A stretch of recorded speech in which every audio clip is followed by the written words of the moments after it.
Hello there and welcome to Coast Watch Football. My name is Lockie and we are here for the live watch along of England v Nigeria, the round of 16 match, which has been highly anticipated by many people because it's a really fascinating one. England, a team who are expected to go pretty deep this tournament, and Nigeria, one of these teams who have really looked strong in the group stage and have high hopes of going deep into this tournament. They've caused some trouble, some real trouble for the likes of Canada and Australia.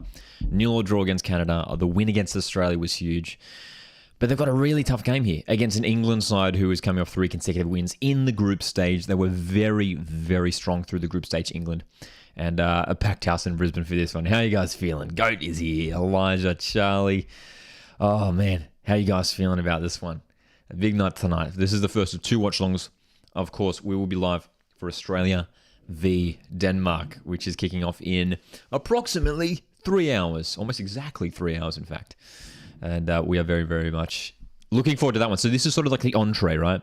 This is the little warm up. You know what I mean? Yeah. Elijah said I was at Sweden v USA yesterday in this stadium for that one, man. Dude, what a game that would have been to be at. Of course, we were doing the live watch on for that one, and it was just crazy. Still coming off the back of that absolutely insane night last night. What a night it was. Marcus is here. Exciting night of football, says Troy. Indeed, Troy. I hope you're doing well, mate. Spencer's here as well. Good to see you guys here for this one. And kickoff is underway in Brisbane. There's our timer, of course, with YouTube streams. Can often experience a slight delay, so please just acknowledge that. But we should be set for a very entertaining night of football. This is the first of 2 matches tonight. England. We've seen some big teams knocked out. We've seen some top 10 teams knocked out already this tournament. USA were the latest last night. What a watch along that was, man. Some of you guys were here. We went for 3 hours. Massive night, and it culminated in one of the most thrilling penalty shootouts I've ever seen. Dude, this game could absolutely throw some surprises just like last night. Spencer says, good evening, Lockie. Tuning in from Suncorp Stadium. Spencer's in the stadium right now for this one. Obviously, due to the noise, won't be part of the streams tonight. Go Aussies. Spencer, enjoy the match, my friend. Hope the vibes in Brisbane are good. Hey, it's an early free kick for England. They're hanging up towards Millie Bright. And Nigeria will look to come away with this one. Love this Nigerian home kit, man. That bright, I guess you could call it lime green. I guess. Lime green? Yeah. No Griddle spoilers. Yes, of course, Griddle is the talk of the town amongst A-League fans. We'll be playing Griddle at halftime in the Australia-Denmark watch-along. So later tonight, we will be doing Griddle live on stream. That'll be at approximately, 9:20 p.m. that we will be doing Griddle during halftime in the Australia-Denmark game. So hope you guys can be there for that one. Goat's got 3 out of 9 on the Griddle. Charlie got 9 out of 9 on the Griddle. Freshman got 8 out of 9. Not bad. Got Wordle in 2. That's good, man. I got Wordle in 5. I was stuck on guessing. I got the first 3 letters and I was just stuck from there. Barry's here as well. I hope you're going well, Barry. So good to see all you guys here for this. What is it? Monday night watch along. Monday night. We haven't even had a chance to talk about these lineups too. Looking pretty strong. Looking pretty strong for both sides. Oshawala did start on the bench for Nigeria tonight, so she certainly will be looking to have an impact off the bench. But for England, the big news for England, guys, is that Kira Walsh is fit and playing, which is remarkable, which is fantastic. So Kira Walsh, who went down with, I think it was a suspected ACL injury in the Denmark game, in the second group stage game, and there was a serious concern that she was going to be out long term. Remarkably, she's back to training and she's starting tonight. So Kira Walsh, what a recovery she's made. Absolutely fantastic for her. But it does appear to be that 3 at the back for England, which is quite interesting. They have been shifting around a little bit. They did start off with the 4-3-3 formation, England. But for the previous game as well, I'm pretty sure they played with a 3 at the back as well. So Carter, Bright, and Greenwood, those 3 central defenders. Keep an eye out for Lucy Bronze, number 2. Key player for England. She's been so heavily involved this tournament. She's going to be key for England tonight. That front three so dangerous for England as well, man. James, Hemp, and Russo. They've got Kelly they can bring off the bench as well. That's the thing with England. They've got a lot of good players they can bring off the bench. Ella Toone, Chloe Kelly, Bethany England. All these players can have an impact off the bench as well. Ready for the game tonight? I mean, as ready as I'll ever be. We are very excited for Australia v Denmark tonight. We will, of course, be going for live for that one. This is sort of the entree. This is the warm up to that game. Hopefully we can. It's great watching these games from a neutral point of view, man. Hopefully we're in for a cracking game. England have a corner here for me, Nisin. Let's see if they can make the breakthrough early on here. Nigeria, they've been really, really solid in defence for much of this tournament. They kept clean sheets against Republic of Ireland and Canada. Conceded the 2, of course, against Australia. It's going to be tough for them to keep a clean sheet tonight just because of the sheer quality in the attackers for England. Freshman's going for the 1-0 England prediction. Actually, yeah, what's your predictions? Drop your predictions in the chat. We'd love to see your predictions. Frenzy Rabbits here as well. Tan Lee, great stat. Yeah, Japan is the only team left that won a World Cup. Isn't that remarkable? Good point. USA out, Germany out. Yeah. Brazil are out. Troy says, I got 8 out of 9, my best yet. Lockie, do you think Danny Vukovic will play as a starter this season? It's great that Vuka is going strong at 37. Yes, I reckon so. Vukovic is showing no signs of slowing up. We absolutely love Danny Vukovic, and yeah, I'd expect him to be the starter for Mariners next season for sure. For sure, man. Max says football's coming home. Goat's going for the 3-2 to Nigeria. Ooh, yeah, nice. Charlie says 4-1 England, domination second half. Max says 2-1 England. I think England will win as well. I can't remember what exactly I said in my score prediction when I did my round of 16 predictions video. I think I said 2-1. No, I said 1-0 actually from memory. 1-0. So, Hemp. Lauren Hemp here. She's challenged off it, and Nigeria win the throw. Well done.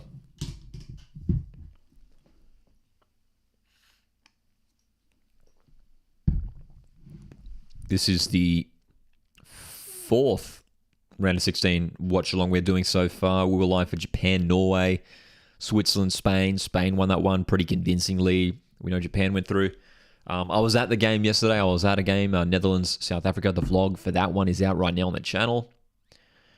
And we did, of course, the live watch-along for the last night's crazy meeting between Sweden and USA, which ended in that thrilling penalty shootout. A lot of you guys were here in the live chat for that one last night.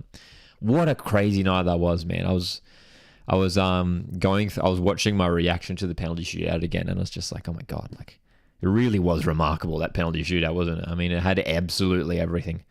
Misses, shots, everything.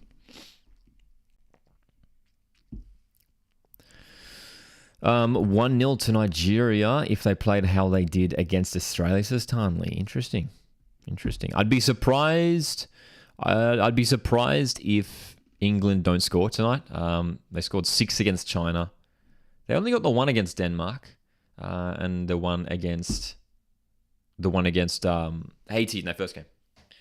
And of course, both these teams have played in Brisbane before. England played their first game against Haiti in Brisbane, and Nigeria. This is their 3rd consecutive game at Brisbane, which is I don't think any team has played 3 consecutive games at one stadium yet. Maybe Spain. They've played in Auckland quite a bit.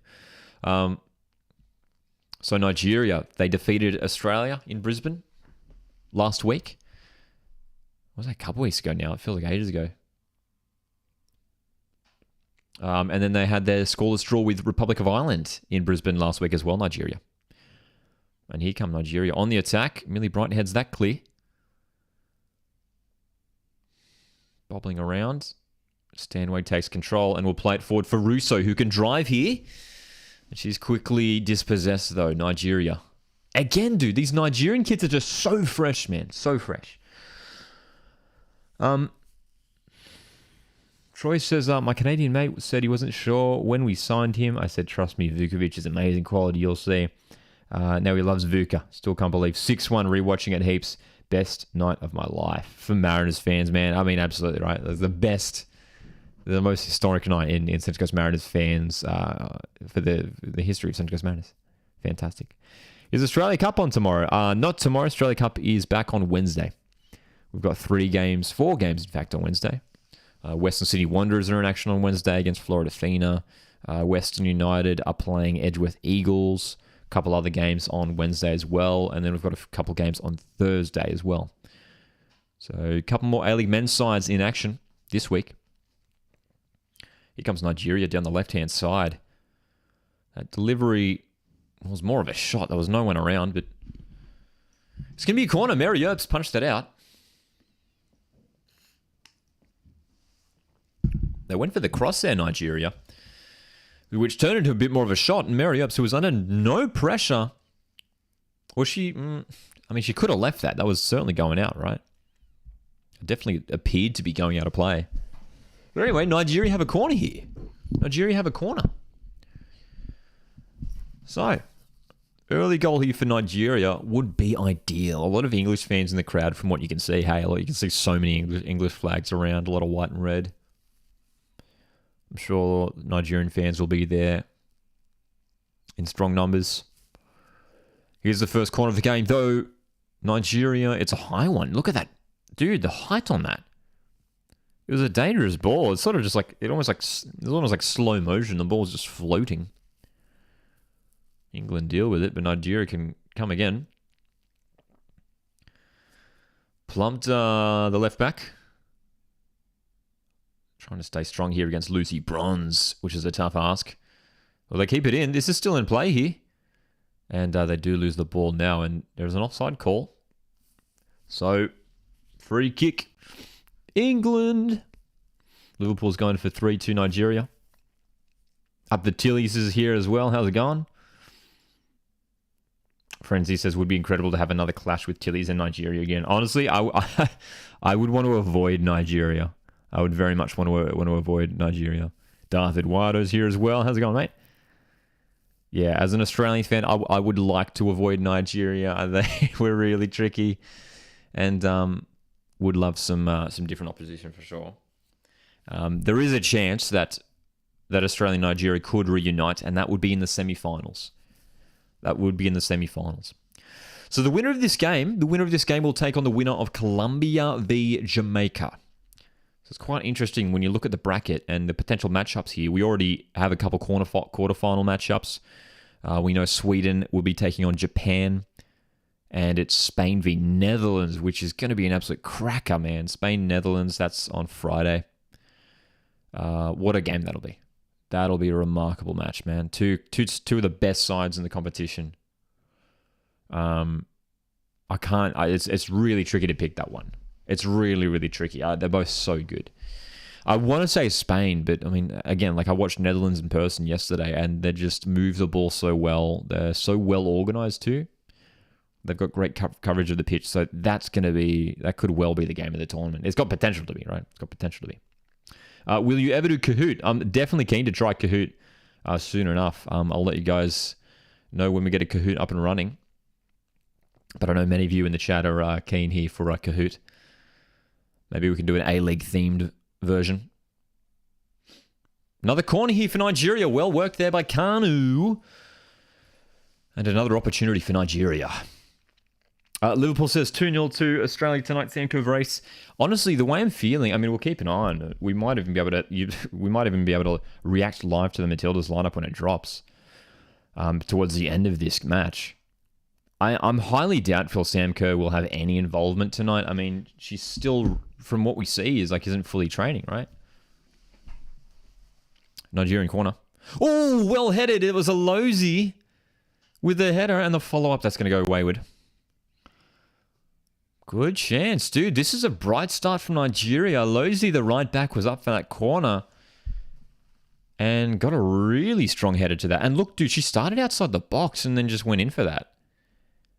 She wasn't tracked at all because she started outside the box and got to that header first. Well done.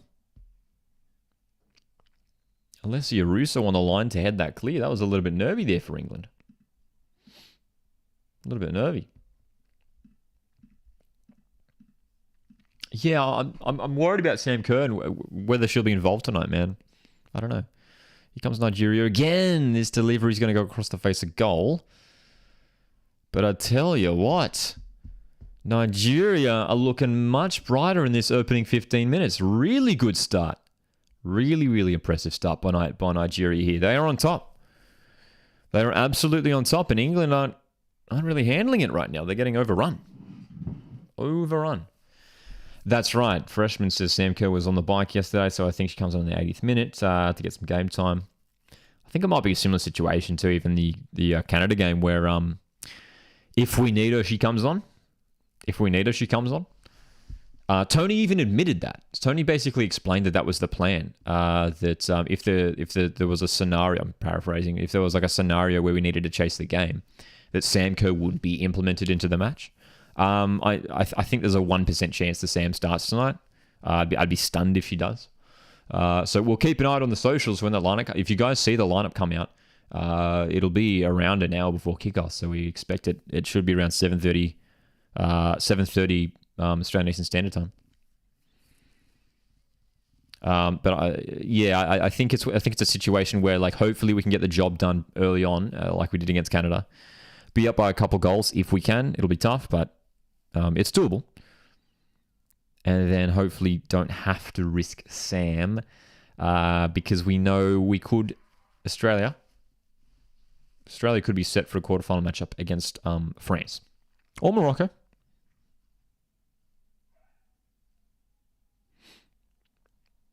The winner of Australia-Denmark will go on to face France or Morocco. That game's being played tomorrow as well. CCM season. Hey, man. I'm doing well. It's going well, man. Enjoying some football on a Monday night. Can't be any better. Nama says, are you impressed by the Knicks transfer window?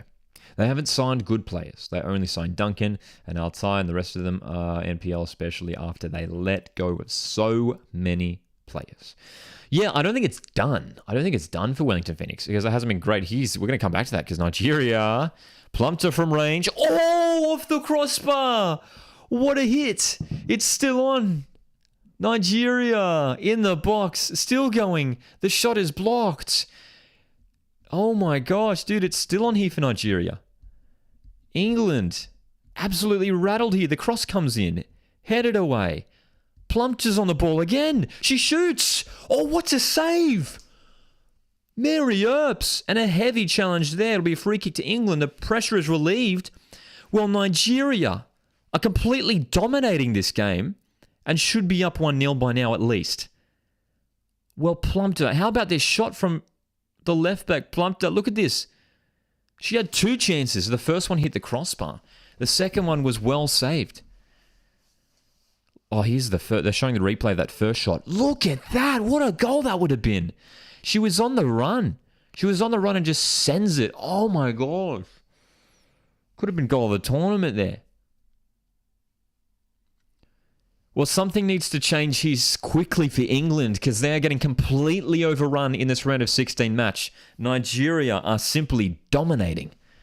Max says Nigeria deserve a goal. What a shot, says freshman.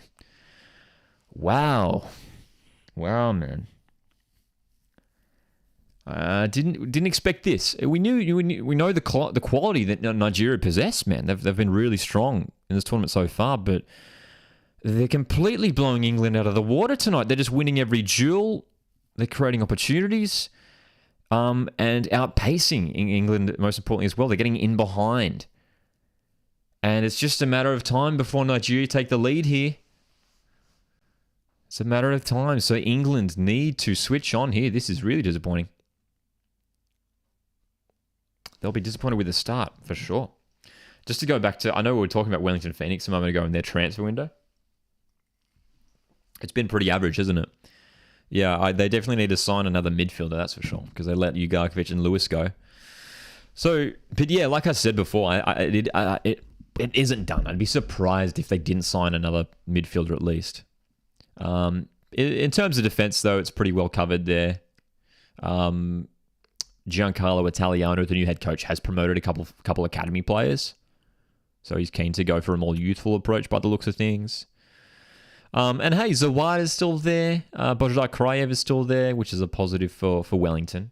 They both featured in the Australia Cup match last week against Peninsula Power. But yeah, it's not great. They look like a weaker squad, that's for sure. But yeah, like I said, I'd expect more. I'd expect more signings in the coming weeks for Wellington, that's for sure. Boston's here. How you going, my man? Boston, I'm doing well, man. Good to see you here. Okay. So, 20 minutes into this game, England 0, Nigeria 0, and it is absolutely Nigeria who have started the brighter out of the two sides. England, as we were talking about earlier, tweaking their formation a little bit in the last couple of games, going to that back three. I didn't see much wrong with the 4-3-3 formation they were playing before, though. Oh, God, they're showing that replay again of that Plumpton strike. What a goal that would have been. That was traveling, dude. That would have been an insane goal, man. So good. Compact's here. How's it going? Says, how's it doing, mate? You think Australia? You think we can get over Denmark tonight? Yes, I think so. I think Australia will defeat Denmark tonight. I'm a little bit more relaxed and quietly confident about tonight's game, just because of that massive result for Australia in the previous game against Canada. Canada are a top side, man. They're Olympic champions, and to defeat them 4-0, it's big. It's really, really big. So I'd expect us to get past Denmark. It won't be easy. Denmark are another top team, man. Fantastic team. And I'd expect them to be really utilizing the counter-attack Denmark.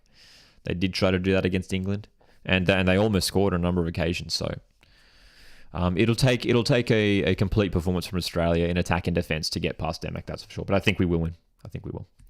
Did you see we re-signed Tulio for 2 years? We have some great Brazilian connections. Yes, indeed. What a great signing it was. Re-signing.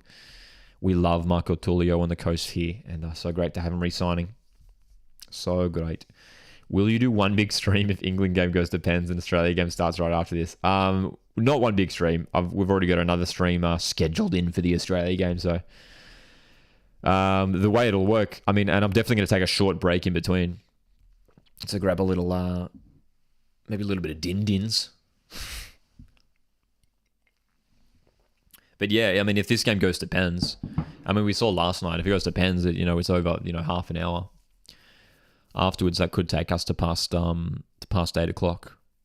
And then, yeah, it'll be like 20 minutes or so before we go live for the Australia-Denmark game. But yes, if you are tuning in, we are going live, of course, for the Australia-Denmark game later tonight. Surely a packed house in Sydney for that one.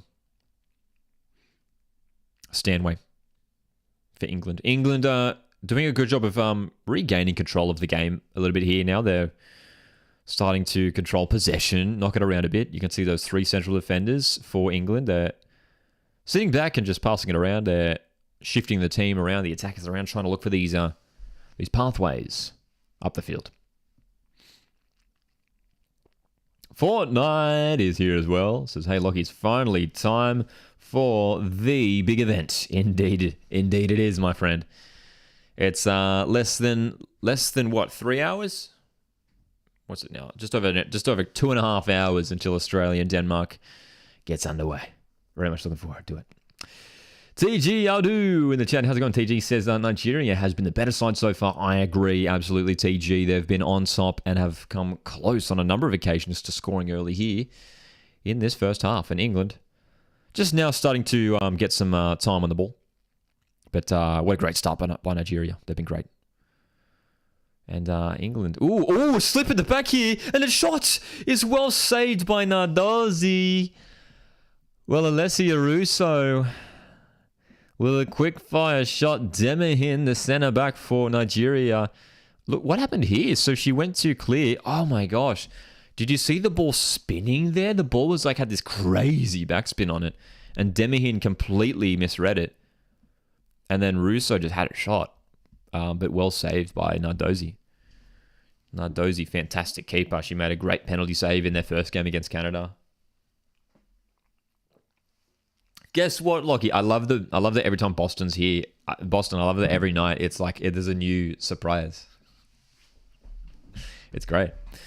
Troy says that penalty shootout was crazy entertaining. Got to feel bad for the goalkeeper to lose and be out in that way. I mean, it was the finest of margins that USA were knocked out by. It was. I stand by it. I said it last night, and I stand by it. It was the most insane penalty shootout I've ever seen in my life. I've never seen a more insane penalty shootout. Here's a replay of that Russo shot. It was, it was at a decent height for the keeper there, but oh my gosh, Demihin, that almost cost England, cost Nigeria there. A little bit worrying there at the back, but here comes Nigeria. Oh, the cross is dangerous. Carter gets that clear, but Nigeria can keep going here.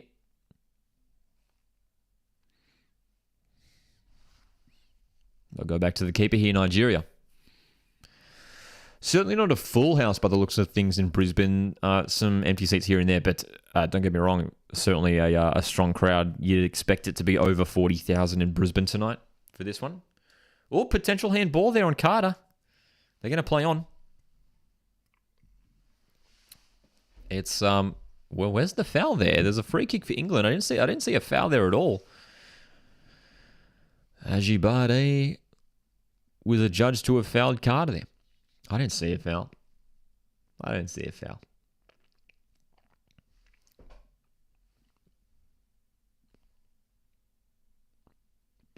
So 25 minutes of football have been played. This game's gone by pretty quickly too. Hey, England 0, Nigeria 0. The winner of this game goes through to take on the winner of Colombia, the Jamaica, which is taking place tomorrow.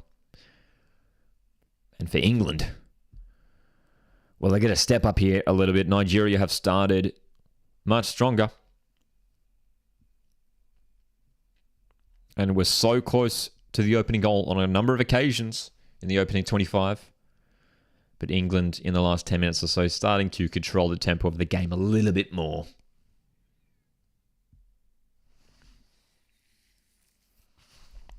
Could we be set for another extra time, man? Another penalties game? I know it's early on. We are well early into the night. Last night, we were live for 3 hours, so who knows? In a couple of hours' time, we could still be here. But who knows? This could be a similar situation to last night, where it's a really intense game. It's a tight, cagey game. No goals, ends 0-0, and we do go the distance. This could be that sort of situation. There's no doubt there's goal scorers on the pitch for both teams. Don't forget Oshawala, the star striker for Nigeria, on the bench tonight. She could have an impact as a substitute. Walsh, wide for Bronze, goes back to Carter. Carter's delivery, not bad towards Russo, and Lauren James with the shot there goes wide. Okay. Charlie says no, this is ending in 90 is my prediction. Barry asks, why is the final on a Sunday? If it was on a Saturday, they would get a lot more views. I think that seems to be what they always have in these major tournaments. The finals on a Sunday. I think it's just always been the case. So corner here. Not often you see a centre-back taking a corner delivery here. Greenwood set to deliver this one for England. They haven't too many opportunities in this match so far. Can England make the breakthrough? In the 28th minute, delivery from Greenwood isn't bad to that near post, and it's going to fall for Daly. Well saved, and Nigeria scrambling this one clear. England still in possession. Lauren Daly with a decent effort on goal, but it was blocked on the line. Dude, us Aussie fans will know how resolute this Nigerian defence is. And Lauren Daly there came close to breaching that Nigerian backline. Good delivery. And look at this. What an opportunity. A clear shot on goal. But with that many players, with that many defenders in front of the goal, it was the keeper actually who got the save on it. Nardozi did make the save there. There you go. Nardozi made the save.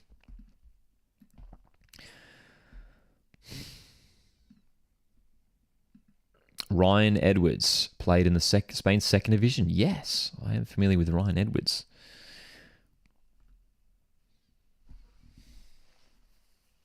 As we approach the half an hour mark, this game's really starting to level out now. After a shaky start from England, they are starting to look a little bit more like themselves, like the team that put 6 away against China.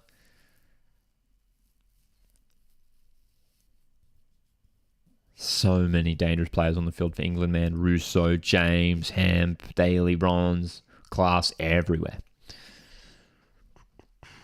Alex says, if it goes to penalties, then Australia, Denmark will kick off like 9:55. Well, I was having a good time. I don't think so. I don't think it'll shift the Australia-Denmark kickoff back at all, because there's still an hour. There's an hour between both games at the end of regular time. So, but it might come down to it where, like, if it does go to penalties this game, there could be like 15-20 minutes, I think, between each games. But I think that's why they have that a minimum hour buffer between the finals matches, just to keep that so they don't have that crossover, you know. Nama asks, do you think Jake Wachowski will be back up for Danny Vukovic? It appears to be the case.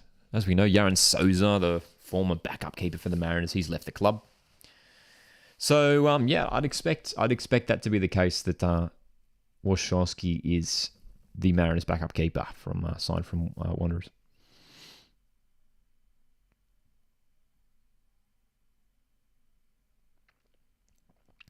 Goat, I can't quite comment on that. I don't follow the netball, unfortunately, but it's great to hear that Australia are defeating England, but unfortunately don't follow the netball.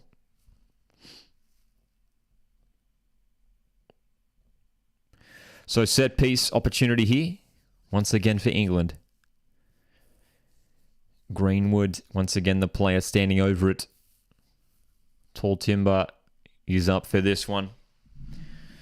Delivery is okay, and Lauren Daly goes down, and the ball ends up heading to... Wait, is that a pen? Oh, it's a penalty! Dude, it's a penalty! I'd love to see the replay, and the Nigerian players are protesting adamantly.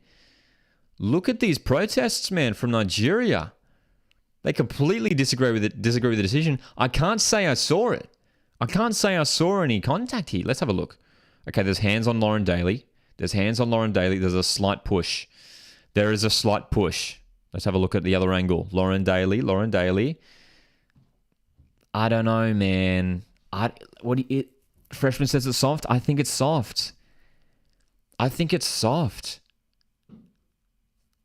It's soft. I mean, you see collisions like that in the box all the time. Is there contact? Yes, of course. But I don't know. I think that's soft. What do you think, Alex?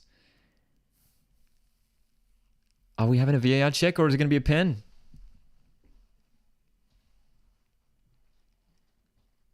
It's going to be a penalty. VAR check here. Have a look at this. VAR having a look. And the referee, I mean, like, the Nigerian players are continuing to protest here. Like, I'm not a fan of this whenever players are protesting for this long. We see it too often in football. Referee just has to start booking players if they don't walk away. So the VAR are having a check here. We know that because the graphic has come up on the bottom left of the screen. Stanway is taking the ball for this penalty. Stanway was the player that scored here in Brisbane in that first game against Haiti.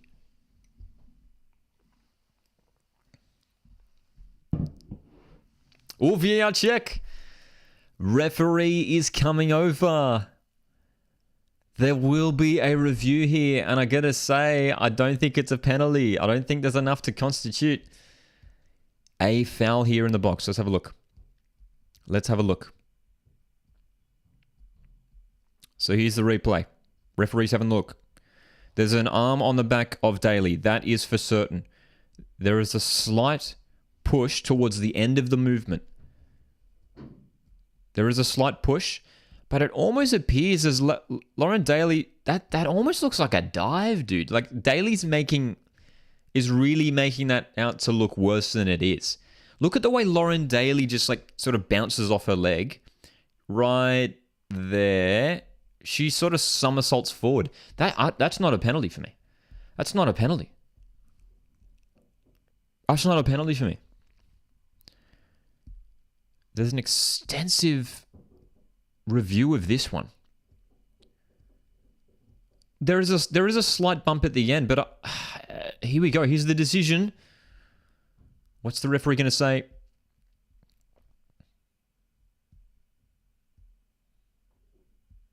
No penalty.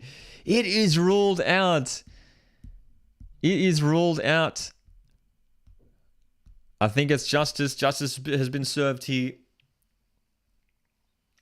The correct decision was made in the end.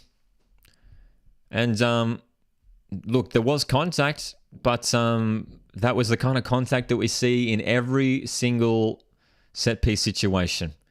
And I think that's the correct call there. There's not enough to suggest that that would be a penalty. No pen, says Alex. Thoughts on the Tillies game tonight? Dude, we can't wait. Can't wait. So excited for it. We, of course, will be live for that one later tonight. Here comes Nigeria now. Lucy Bronze having some trouble here. Dealing with Ajibade, who looks to play it inside, but can't find a teammate.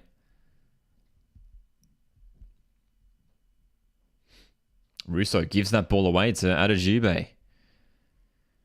On the attack here, Nigeria looking to go down the right-hand side now. It's Kanu.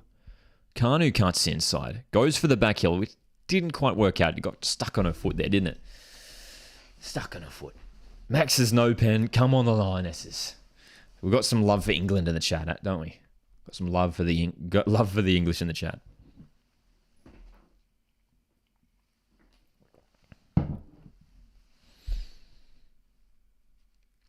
All right, throw inside here for England.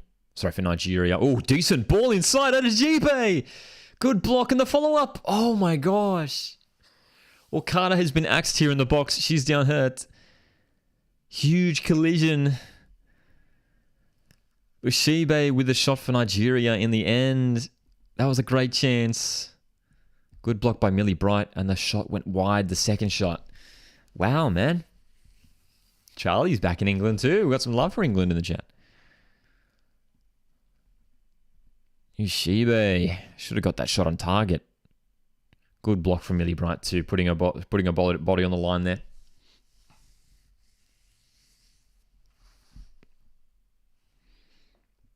So corner for Nigeria. Can they get the right delivery here? It's going to be pain to deliver for Nigeria. Payne. Delivery's not bad. Plumpter's got the header, but that's going to go wayward. That's a third shot already tonight for left-back Plumpter, who has looked the most likely for Nigeria tonight. This has been a pretty entertaining half up to this point. Let's have a look at the stats. Surely the shot stats must be favouring Nigeria. Let's have a look at this. So Nigeria, when you look at the shot stats, are up 6-1. Six shots with 1 on target. And England just 3 shots with 2 on target. So England possession stats favouring England up to this point. Oh, here comes Hemp. Lauren Hemp. Good run. Still going. Demi him staying strong though. No penalty there. And Plumpture will bring this clear, but there's Bronze. Lucy Bronze. Cross is blocked. That'll be a corner. That'll be a corner. Goat reckons England's going to get knocked out. Can you imagine, dude? Imagine if we lost another top 10 side. Bosho reckons Nigeria's going to win 2-1.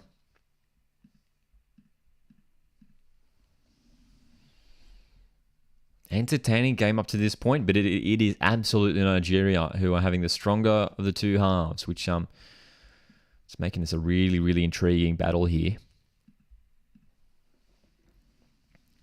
So, corner opportunity. Greenwood delivers.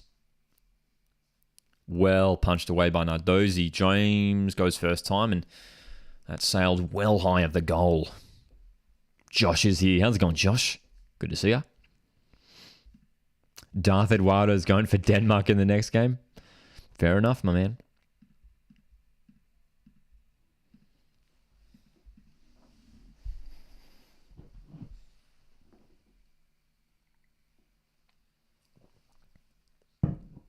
Not long to go in the second half.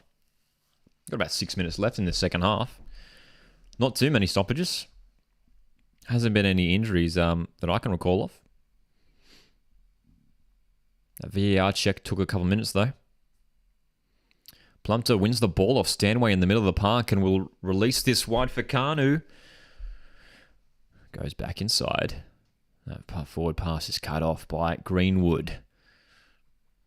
Now Russo can counter-attack for England. Oh, that's a really nice pass into the channel for Hemp. Lauren Hemp. Forced backwards.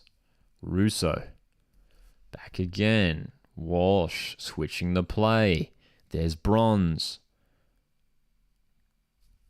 Carter. Oh, nice pass inside for Stanway, who's made a good run. And it's going to be yet another corner off this right-hand side. Aussies here as well. Says, hey, look, you excited for later tonight? Of course we are, my mate. We are very, very keen. And of course, we will be live for the Australia-Denmark watch-along in just a couple hours' time. Very excited for it. Very excited. TG says Australia would have whooped England if they'd met. I don't know, man. England are a tough side. England are a tough side. And I mean, they could meet, of course, as well. They could meet in the semi-final, as we know. Here's Stanway this time with the delivery. It's going to fall to James, and that one, she just didn't get the contact right there, James. That's a second shot from outside the box for James in quick succession, and both have missed the target. Both have missed the target. Max is now saying it's going to be Nigeria 1-0 in extra time. 1-0. Some concern on the face of the England manager, as England have been okay as this half has gone on, but Nigeria causing some serious concern here for England. That's a good challenge there, Greenwood, but it's going to be a throw here for Nigeria.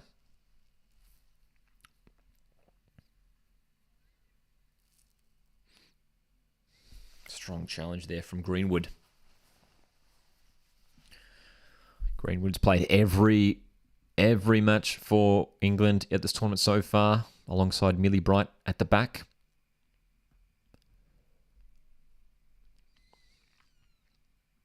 So far, the England defence is doing all right.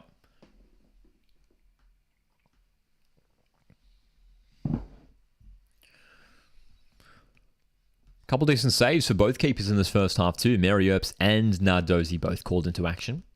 Aussie reckons we're going to see England 2-1 last minute Daly goal. Up the Villa, she's a Villa player. She came close a moment ago. Lauren Daly. Playing from left back, Lauren Daly. A fascinating player. She can play as a striker. But at this tournament has been utilised mainly as that wide player from left wing back, which she has done pretty well at so far this tournament. Look at this press here from Nigeria. They're pressing the keeper, and Mary Earps is going to send it long. Nigeria, can they maintain possession here? It's bouncing around midfield. Here's Payne. Payne for Kanu. Nigeria looking to attack down the right. Kanu goes inside. And it'll be cleared up into the air. Now Plumpter. Will she go long range again? Ajibade for Nigeria here. She goes down. No foul. Ajibade wins the throw in here. Rachel Daly. What did I say? Lauren Daly? Rachel Daly. My bad. Lauren Hemp. Lauren Hemp. I'm getting those two confused. Two left-sided players confused. Plumpter with the throw in here for Nigeria. A chance to attack late on in this half. A goal here for Nigeria late on would be fantastic. They scored, of course, late in that half against Australia, as we know. Australian fans will have nightmares of that one. And that ball will sail through to the keeper pretty easily.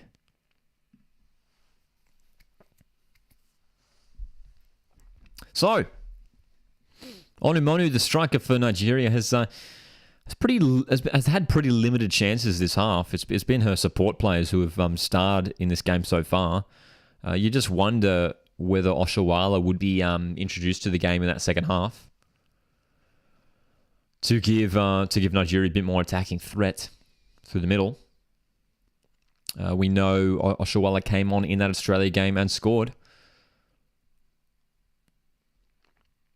But this one is really turning out to be quite a fascinating match. Good run here from Hemp. She's trying to get past the defender, and it's spilt not by Nardozi. Demahead will clear. Nigeria survive here.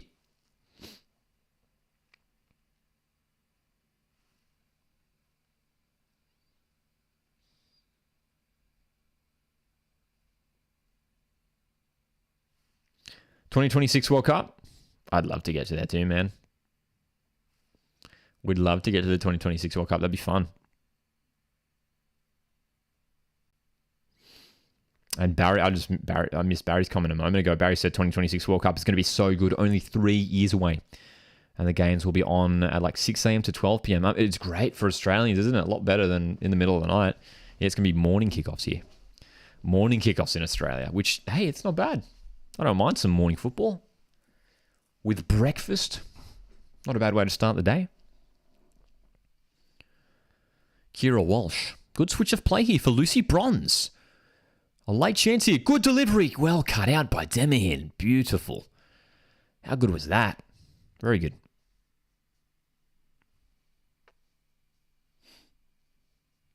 Four minutes of added time here. 4 minutes. A lot of that coming from that VAR stoppage for that penalty shout. Here's Lauren Hemp for England looking to get something going, but very physical from Ushebe, who does well there. Stays strong in defense.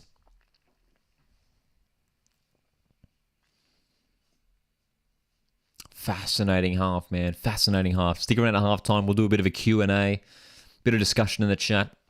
We can talk some of the other games coming up, some of the games that we've seen so far in this round of 16. And we've also got the Australia Cup coming up this week as well. More games coming up. There's a lot going on at the moment.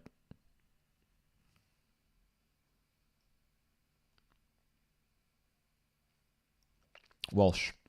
Forward pass. Well cut out by Alozi.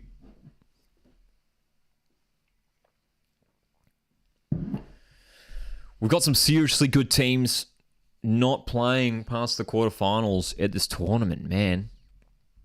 USA are out. And either of these sides that go out, it's going to be disappointing to have either of them out. They've been great this tournament, both of them. Got some huge matchups in this round of 16, man, and it's not going to stop all the way through to the final.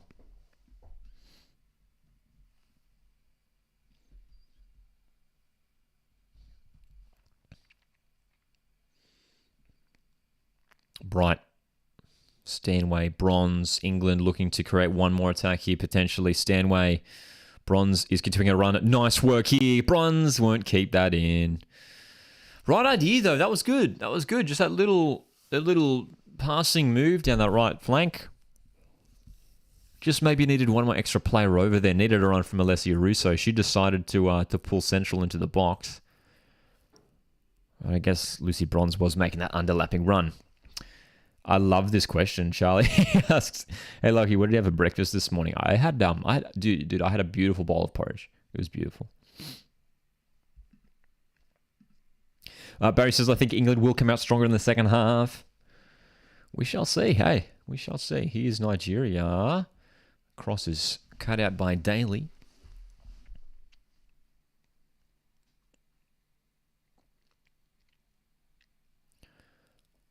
Just over a minute left in injury time.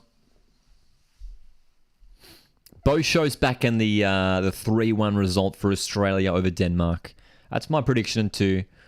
I think we will see it. It was interesting actually. We were talking about it the other night in terms of the scenario if Australia were to get knocked out, and would it be considered a failure It would have definitely been considered a failure if we didn't make it out of the group stage, but we've done that now, which is good. I don't know if it would be a failure. It'll be disappointing. I don't think it'll be a failure, though. I think Australia have enough quality to at least make it to the quarterfinals, but we need to break past that stage. As we know, Australia's never made it past the quarterfinals. And we have a huge opportunity on home soil here. So hopefully the crowd in Sydney can get behind the girls tonight. We will be doing a live watch-along for that one, of course. It's kicking off a bit of a later one tonight, 8:30 p.m. Australian Eastern Standard Time. But we are very excited for it. Seconds remaining in this half. England 0, Nigeria 0. We are set for a thrilling second half and potentially extra time. There we go. There's the whistle. Really gripping first half, man. Pretty similar to last night, where both teams looking pretty dangerous. It's been pretty balanced in the end. Nigeria with the strong starters. They were looking real good at the start there. Plumpton had a great shot from outside the box, which hit the crossbar. England, their best chance probably fell to Rachel Daly, whose shot was straight at the keeper. So pretty even in the end. Pretty even. Aussie asks, Lockie, you doing any watch-alongs for the Premier League's first match day this weekend? I'm hoping so. Hey, I'm hoping so. I still have to have a look in terms of how this weekend turns out. Let's have a look at what games are coming up. As we know, the Premier League is kicking off this weekend. And hey, we've been talking about it, if you guys weren't here the other day, about doing more Premier League content here on the channel. And if that's something you guys would be keen for, let me know if you would be keen to see more Premier League content. The focus here at Coast Watch Football is, of course, on Australian football, A-Leagues and all that kind of stuff. Let's have a look at the matches coming up this weekend, though, because I know that there's some big ones. So the first game in the Premier League this weekend is that early kickoff on Saturday morning. Burnley take on Manchester City. And then the 9:30, that's Australian Eastern Standard Time, the 9:30 kickoff is Arsenal-Nottingham Forest. That'll be a big Saturday too, because that's almost running at the same time as one of the quarterfinal matches here. And then we've got a big run of matches on Saturday night into Sunday morning as well. Hey, very excited to see how Ange goes in his first hit-outs as Tottenham manager. We'll be hoping to do a live watch-along for that one. Brentford-Tottenham. That's the late one on Sunday. Chelsea v Liverpool will be a big game as well. Chelsea v Liverpool. And then the final game of the first match week is Manchester United, Wolverhampton Wanderers. So, some fascinating matchups in the first week of Premier League football. Premier League football, mate. Excited for it, man. Excited for the Premier League. Excited to see how Ange goes. That's for sure. That's for sure. Do you think there's a chance for pens in this match? Of course. Of course. Absolutely, there's a chance. Both teams have been very even. Let's have a look at the stats, actually. Let's have a look at how the stats look at this point in this match. It's 5 shots for England, 2 on target. 9 shots for Nigeria, but only 1 of those on target. Possession stats are favouring England. It's pretty even. It's pretty even. Pretty even. Alex is dropping a prediction here. Says it's going to be Liverpool 3, Chelsea 1. Goats back in. Spurs 3-2 win.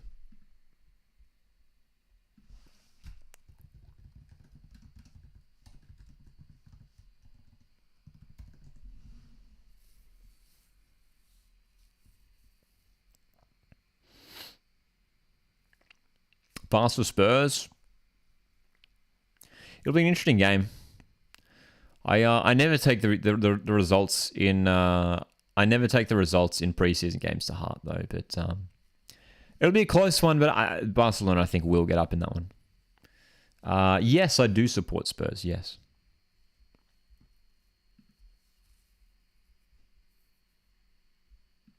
Big weekend of games.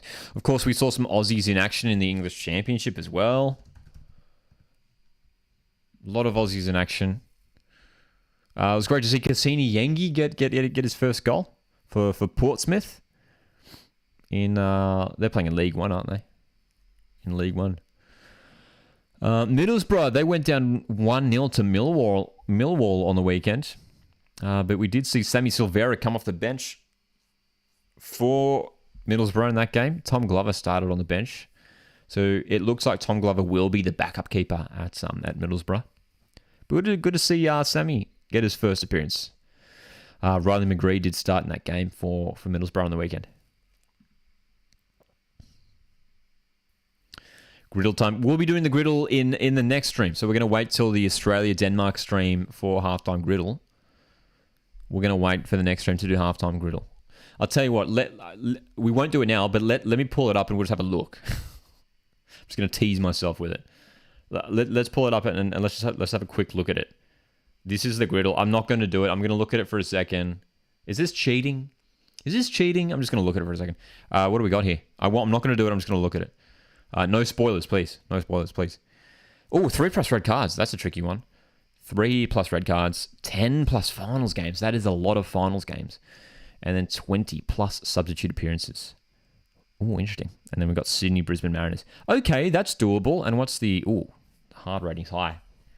Here are my stats in do one now. Do one now. We'll wait till later. We'll wait. We've got 2 plays for bottom middle. So 6.7 hard. So you can see my stats here. We got a 9 last night, which I was very happy about. So we got 9. We got another 9. We're 5 in the 9s, 5 in the 8s, 2 in the 7s, and 2 in the 6s. Interesting. So what's bottom middle? 3+ red cards for Sydney FC. No spoilers, please. No spoilers, please. Interesting. We will be attempting... Oops, that's the wrong one. We will be attempting... Oh, that's funny. We can look at that now. This is the... Actually, I'll tell you what. Let's do this. Let me... I did not plan this, but we've got some graphics here. Let's do a little quick PowerPoint presentation on Denmark and Australia. Hey, this is the lineup that Denmark went for. You guys might have seen these graphics. I did. We do our match predictions, our preview videos for every Australian match. And here's the lineup that Denmark went for in their latest game against Haiti. Pernille Harder, she played in that number 10 position. Keep an eye for her in this game tonight. Vangsgaard is another attacking outlet for Denmark. She scored in that first game, that winner against China. But of course, many of us here will be keen to have a look at Australia, whose form is still looking pretty good from this year, just 2 losses. This was the lineup. Hey, let's talk lineups for a second for Australia. Hey, we are set to see the Australian lineup in maybe another hour or so. It'll be towards the end of this match. Here's the lineup that Australia went for against Canada. Interesting, right? Interesting. It was interesting having Mary Fowler and Van Egmond starting up top together. I think it worked. Personally, I think it worked. Rasso and Ford on the wings. Cooney Cross and Gorry in midfield have been fantastic. It's a strong team. And I think we will see the same lineup tonight. I think we will.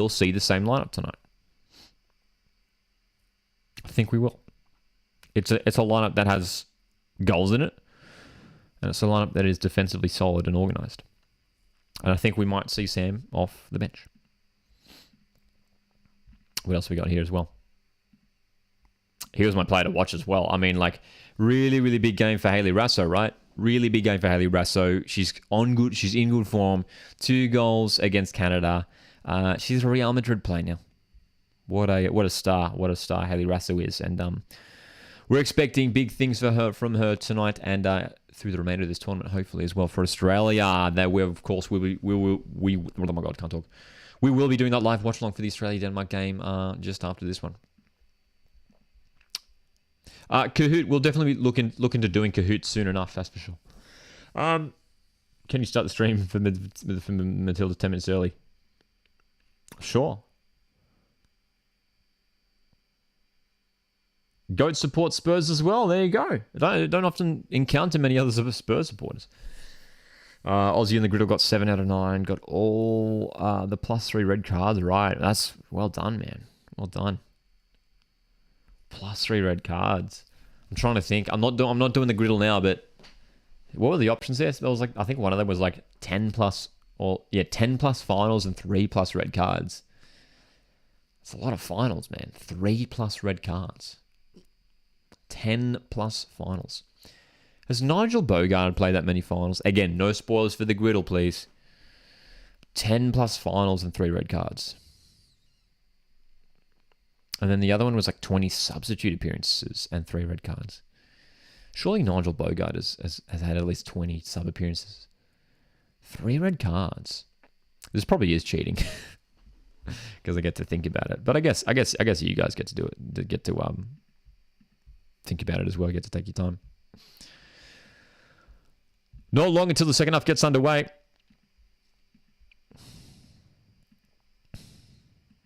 Have you looked at that Crystal Palace's third kit?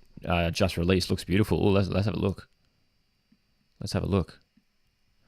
Nah, Ma, I'm certainly seeing your comments, that's for sure. Crystal Palace third kit. Here's my live reaction to the Crystal Palace third kit. Let's have a look. Oh, is it this? Oh, no, that's... is it the blue and white one? Let me just go to their socials and go from there. Aussie on Griddle says, my route for doing that was just pick a player with an absurd number of players, especially defenders. I hope that's not a spoiler. Oh, do you mean an absurd number of games? I assume that's what you mean there, Aussie. Oh, sorry, yeah, just saw your correction. A certain number of games, and especially defenders. That's certainly the way to go, I think. I think you're right there, Aussie. And hey, defenders who have played a lot of games. I mean, Alex Wilkinson's played a lot of games. Topos Stanley would be up there, surely, right? Topos Stanley would be an option. Maybe Lee Broxham. I can't recall how many red cards Lee Broxham's had in his time, though. Maybe even Scott Jamo. Maybe Scott Jamison. Yeah, it's interesting. It'll be an interesting one. Okay. Let's go have a look at this Crystal Palace third kit. Crystal Palace. So they just released it, did they? Oh, not bad. Is this it? Oh, that's interesting, actually. That's interesting. So it's predominantly black with a blue and red. And what's with that pattern? It's giving me graffiti vibes. That's what it looks like. It looks like sort of graffiti vibes. Interesting. I don't mind it. It's not the best kit I've ever seen, that's for sure. Hey, it's not terrible. I've just seen the Palace third kit. Aussie says that Palace kit is nice. It's not bad. Liverpool away kit, is that's the green and white one, right? That's the green and white one. I don't mind that one. Yeah, the green and white one. I like it. I like it. It is graffiti, that Palace kit? Okay. I do like that Liverpool away kit. The green and white, it's not bad. Even Liverpool's third kit. What was their third one? Yeah, dude, I tell you what, which kit I love. That Liverpool third kit, man. That's a real nice kit, man. Look at that Liverpool third kit. I'm even looking at it right now. It's like that dark green with the red touches. It's beautiful. Beautiful. Nama asks, do you think the Jets need a new goalkeeper? I don't think so. I think with Michael Weir and Ryan Scott, they're pretty well covered. We did see Ryan Scott start in that Australia Cup playoff game, didn't we? Maxi, we will be doing Griddle in the next stream at halftime in the Australia-Denmark game, where we will be doing our live watch along. We will be doing Griddle then. So Griddle in the next stream. Eduardo, sorry to hear that, mate. Hope you're doing well. Hope you rest up and heal up soon. Dude, that Liverpool third kit is so nice. I'll tell you, I'm Googling Premier League kits now. This might be like the best season for kits in the Premier League. Bournemouth home kit is nice. I actually think Arsenal's kits this season are very, very nice. Arsenal's kits are nice. Brighton's are a bit meh. I actually do really like... Yeah, no, I do really like the Burnley's kits this season. Both home and away. The third's a bit boring. Well, hey, what do you guys think of the Chelsea kit? What do you guys think of the new Chelsea kit? I don't know how I feel about it. I get what they were going for there. And it's a cool design. But I don't know. It just looks There's something a bit off to it for me. I don't know what it is. All right, here we go. We are set for this second half. Any changes? We'll keep an eye on that for sure. But here we go. Here we go. England 0, Nigeria 0. We are set to get underway in the second half. Pretty full house in Brisbane for this one. Will we go to extra time? 45 minutes for one of these teams to break the deadlock. Here we go. Here we go.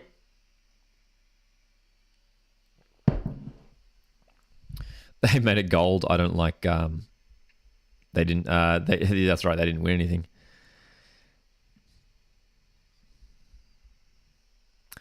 We are still waiting for resumption of the second half here. Not sure what we're waiting for. We're getting a lot of camera shots of players. Here we go. Nigeria to get us underway in the second half in Brisbane. And that's kickoff. Here we go. Second half is ticking away. Of course, please acknowledge that slight delay here on the YouTube stream. Man United's home kit. It's... what does that look like again? It's pretty standard, isn't it? Let me pull that up again. Can't remember it off the top of my head. Manchester United home kit. I tell you what, I actually really like Manchester United's home kit. I like the red. I like the red. It's even the away kit's good, man. The away kit, which is very different. The away kit's green and white predominantly. I really like Manchester United's kits this season, man. Very good. Very good. Put the Australia scarf on for the Tillies game, says Barry. We might have to, eh? It looks good in the background, though, doesn't it? Looks pretty good in the back. I've got a Mariner scarf. Maybe I could put that there instead. We might put the Mariner scarf there and wear the Tilly scarf. Maybe we should.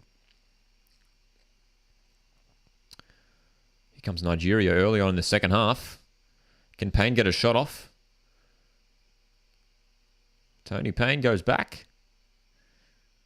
Ajibade's delivery towards Kanu off the post.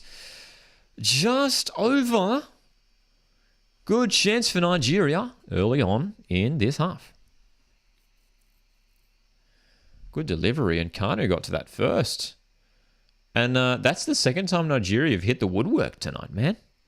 This is the second time it's happened. They're doing all right. So they started brightly in the first half, didn't they, Nigeria? And they started brightly here in the second. Very, very good.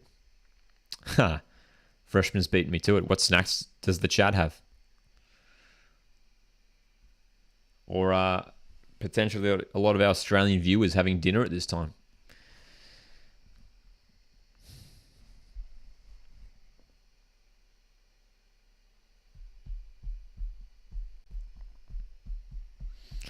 Think my injury could be an ACL. Go. Fingers crossed it isn't.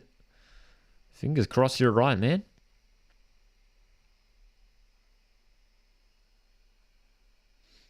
Seasoned chicken. Very nice. Very, very nice. Oh, good touch here from Hemp. Here's a chance for England. Lauren Hemp trying to get around Alozi. Has to go backwards here. Nigeria back in numbers. Greenwood. Pass up for Hemp. Nicely worked. Daly. Daly needs some support here. Rachel Daly delivering. Still on here for England. The other end now. Bronze. Backwards. And that was a wayward pass from Carter. Poor giveaway there. Nigeria back in possession. Cheddar twisties. The best flavour of twisties too.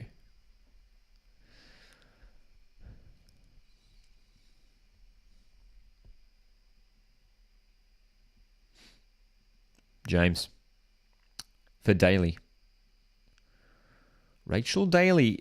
Heavy pass. Couple wayward passes here in the early stages of the second half for England, which they're going to fix up a little bit if they do want to make inroads into the opposition box. Nama, I just missed your question a moment ago. Do you think Jordan Holmes is too good for the NPL? I don't know if he's too good, but he's definitely good enough to be playing at an A-League level. That's my thoughts. Yeah, I thought he did all right for Brisbane last year.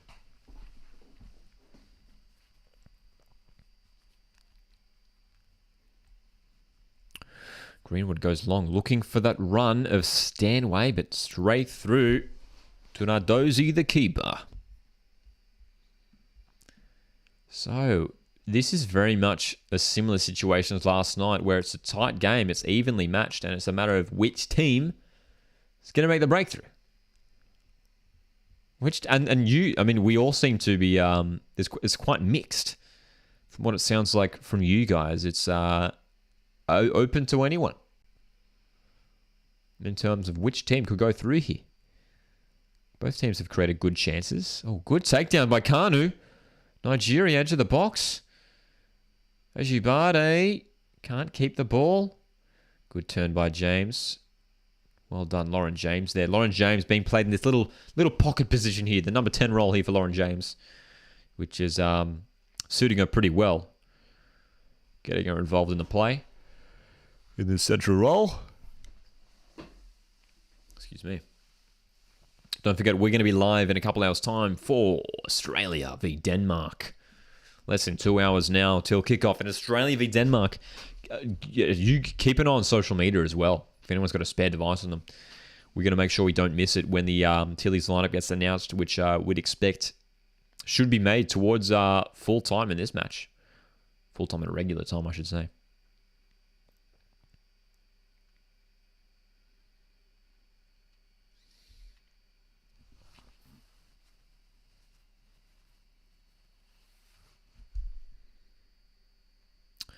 Nice little move here. Couple defenders taken out of the play here. Nigeria, can they get this going forward? Ushile. Forward pass. Not bad for Payne. Payne looking for that delivery, and it's a corner here for Nigeria. That was well worked by Nigeria. Again, starting strong in the half. So some defensive work for England here to be done. It's important here that England just stay compact, stay strong at the defence. Don't slip.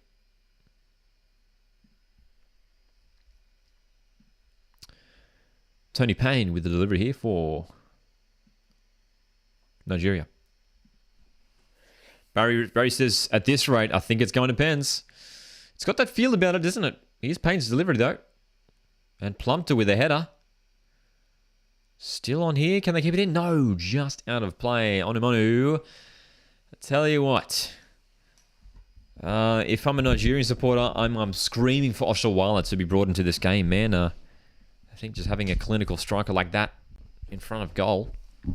I'm not sure why she isn't starting. Is Oshawala injured at all? Let me have a quick little Google. Is Oshawala injured? I mean, I don't know why they wouldn't start her. Is she injured?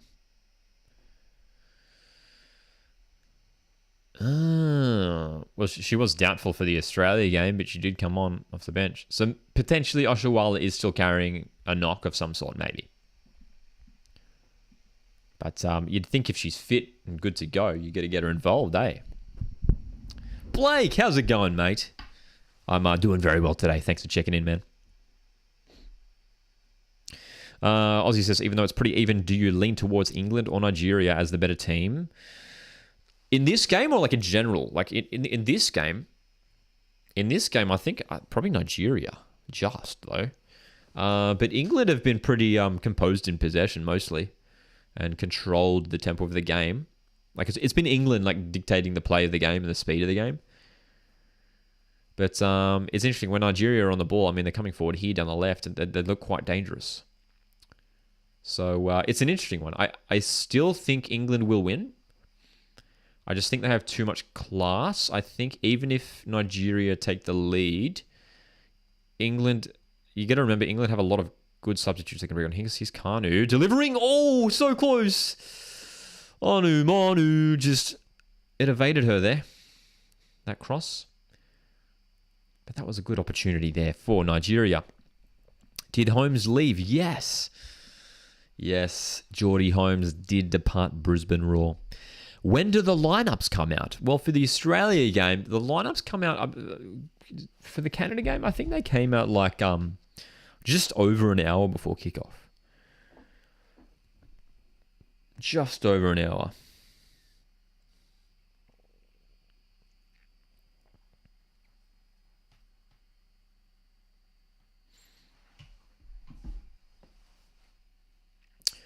So, 10 minutes into this second half, England 0, Nigeria 0.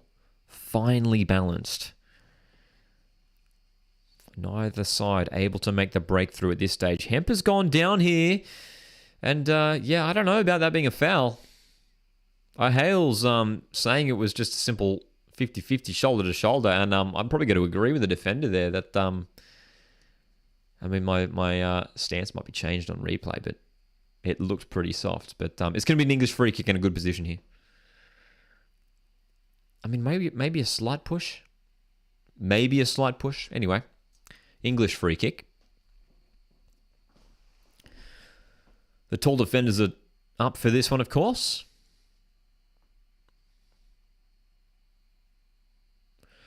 So it's going to be the left foot of Greenwood to deliver here, which is pretty interesting. Usually you might see a right footer take this one from out wide on the left. So it's going to be whipping sort of away from goal. And there's players spread out all across the box here, which is pretty interesting. Lucy Bronze is staying pretty wide. Greenwood's delivery in the header. Fell to Russo. But she just didn't get the right body position. She was behind that. No, in front of that, rather.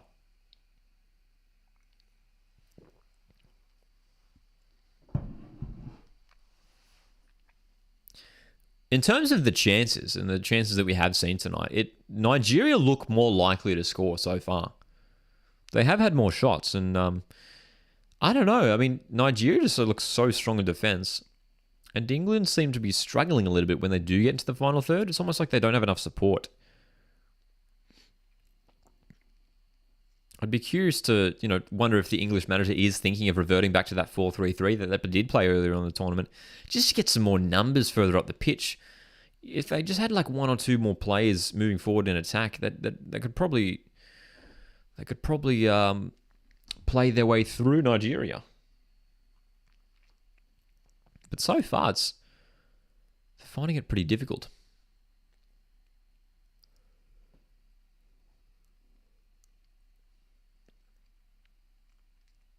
We saw two fairly one-sided round of 16 matches in that first day on Saturday. Spain just were too strong for Switzerland, 5-1. Japan were very good in their 3-1 win against Norway. But I tell you what, Sweden, USA, and England, Nigeria hit so even. Even Netherlands, South Africa, even though Netherlands were too strong in the end, South Africa had their chances in that game yesterday.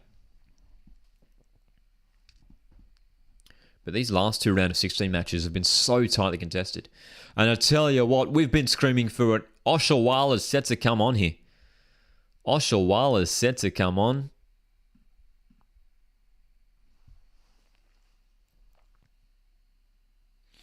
Important substitution here. This is exactly the kind of player that you want to bring on. Onumonu will be coming off.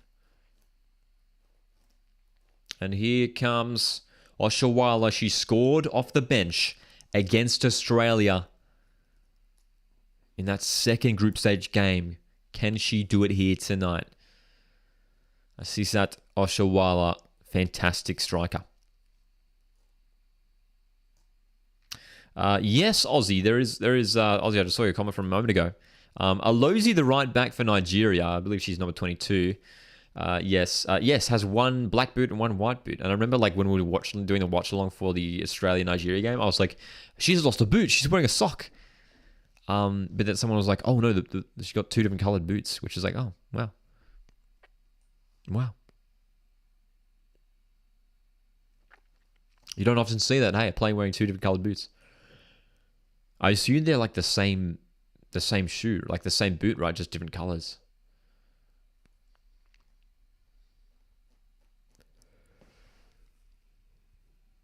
Well, legit, I can't ever recall seeing a player wearing Two different coloured boots. But it was so funny. I remember seeing it and being like, "Oh my god, she's lost her boot. She's just wearing a sock," and she just kept playing on. And I was like, "Where's her boot?" Sydney Football TV. It's going well, man. Hope you're doing well. Good to see you here.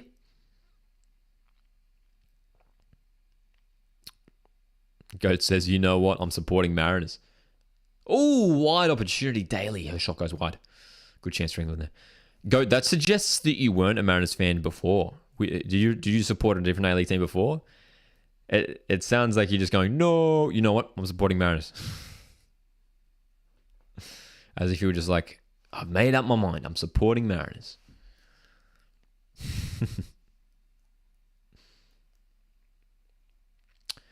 So Rachel Daly with the latest chance for England, but again, they're struggling in front of goal here, England. They've had a couple of chances in the second half, but not anywhere near goal. Nothing really convincing yet. They're not troubling the keeper. An hour of football has been played in the wonderful city of Brisbane. Hey Siri, what's the temperature in Brisbane tonight? Okay, I found this on the web for in Brisbane tonight. No, just tell me the temperature, man. I don't want to have to look it up myself. That's why I ask you. What's the temperature in Brisbane right now? In Brisbane, it's 16 degrees. 16 degrees, there you go. I wonder what the temperature is going to be in Sydney tonight from the Tills game. What's the temperature like in Sydney? It's 13 degrees right now in Sydney. There you go. 3 degrees cooler for the Matildas game tonight compared to Brisbane. A lot of course, we have a lot of Brisbane viewers in our live watch-alongs. Many of them not here tonight because they're in the stadium. We had Spencer tune in a bit earlier, who's at their game right now. And what a big night it'll be for the fans in Brisbane, man. I mean, a lot of them, especially the Aussies that are at the game, watching this one as a neutral in the stadium.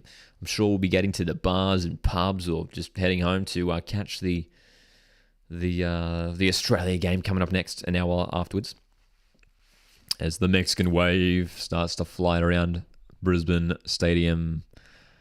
That's right. Siri was not interested in answering that. Hey.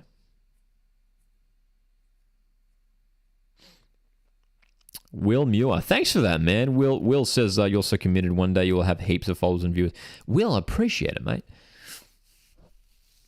Is there a reason behind the different coloured boots? Asks Aussie a moment ago. I'm not sure. It's a good question. Good question. Not sure. Maybe there is. Throw in for England here in a good position. Russo. Sorry, Sydney football. I just missed your question from a moment ago. Score prediction for Mariners v Sydney in the Australia Cup. I talked about it a little bit in my round of Australia Cup predictions video from last week. I'm backing Mariners just to get through, though. I think it'll be a close one. I think I said Mariners 3-2. It'll be an entertaining game. I'm sure it will be, but both teams starting to find themselves after doing some mini rebuilds. It could easily go either way. We saw Sydney FC get the win last year, but I think off the back of the grand final, I'd like to think that my Mariners could get the win here early on. Hopefully. Look at that Mexican wave going around Brisbane, man.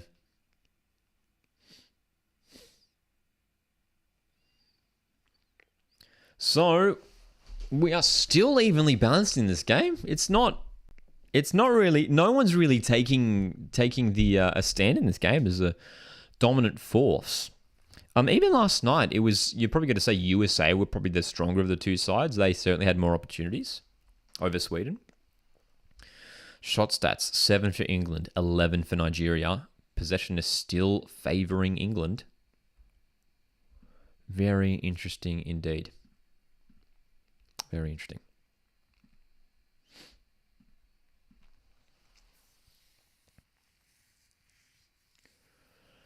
Barry says 10 and a half months till the Euros, and then about a year until football at the Olympics. That's right. And then a year after that is the World Cup, right? So yeah, there's a lot going on in the next couple of years. Which EPL team do you support? Tottenham Hotspur. Tottenham Hotspur. Been a Spurs fan since I was a kid. Here's England looking to make progress down the right-hand side. They're going to go backwards, though. Kira Walsh to Greenwood. Just wonder how long it'll take before England make their first change to the game. They've got Chloe Kelly, who could make an impact. Ella Toon is a good attacking midfielder. There are options for England. Here's Carter making a forward run, but she's lost possession again. Not for the first time tonight, Carter. A little bit shaky in defence. A little bit shaky. Don't forget, we will be going live in just over an hour's time, an hour and a half. We'll be going live for the Australia-Denmark watch-along. That's the one we've been looking forward to all day, man. What a game it is set to be. Aussie says, gates open in Sydney. Gates open in Sydney. I'm sure it'll be a packed house for that one. Sydney Football says, Marin squad a bit more complete. We still have 2 visa spots to fill. We need a midfielder and a striker. Potentially a fullback. Depends. Yeah, it'll be interesting to see what Sydney do. Like, whether they do just stick with Patrick Wood as that striker, or they go for, a striker from overseas. I'm curious to see what Sydney FC do in that department. And I saw that rumor on the socials the other week that Luke Bratton might be heading overseas. Might be departing. I don't know if that was true or not. I don't know if that was just a rumor. So yeah, I mean, if he departs, they're definitely going to bring someone else in. But yeah, I think another midfielder is definitely needed for Sydney at least, even if Bratton doesn't leave. Here's the corner for England. Stanway to deliver. Stanway floated this corner in last time, and this one's a bit more direct, close to goal, and it would have been mathematically impossible to score from there, but she almost did it. She almost did it. Good chances for both sides throughout the second half. Who do you reckon will win the EPL this season? Well, I'm going to do a proper ladder prediction soon, actually, this week, before the start of the Premier League. Who do I reckon will win? I genuinely think Arsenal will come close, but I think Man City should win again. They're just too strong, Manchester City. But I like the signings that Arsenal have made. You know, Declan Rice, Julian Timber, Havertz. I mean, they're players. They've got a strong squad, very, very strong squad, Arsenal. So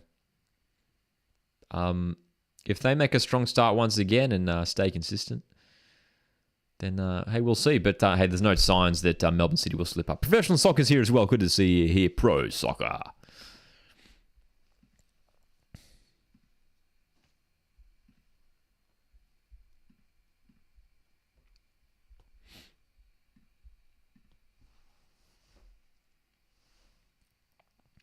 Thoughts on the Community Shield? I didn't watch it last night, but as we know, Arsenal getting the win on pens. Again, I don't like to take those games to, the results in those games to heart that much, So, hey, I mean, who knows? Arsenal could outpower Man City this season.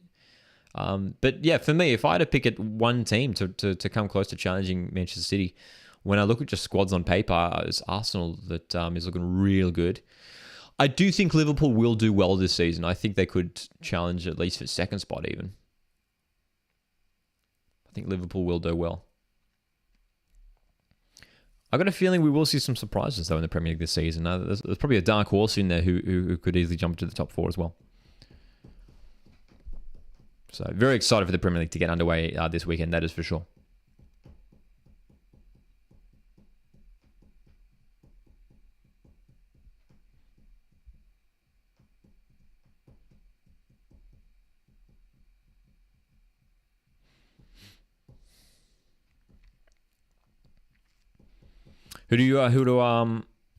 I assume Will supports Arsenal.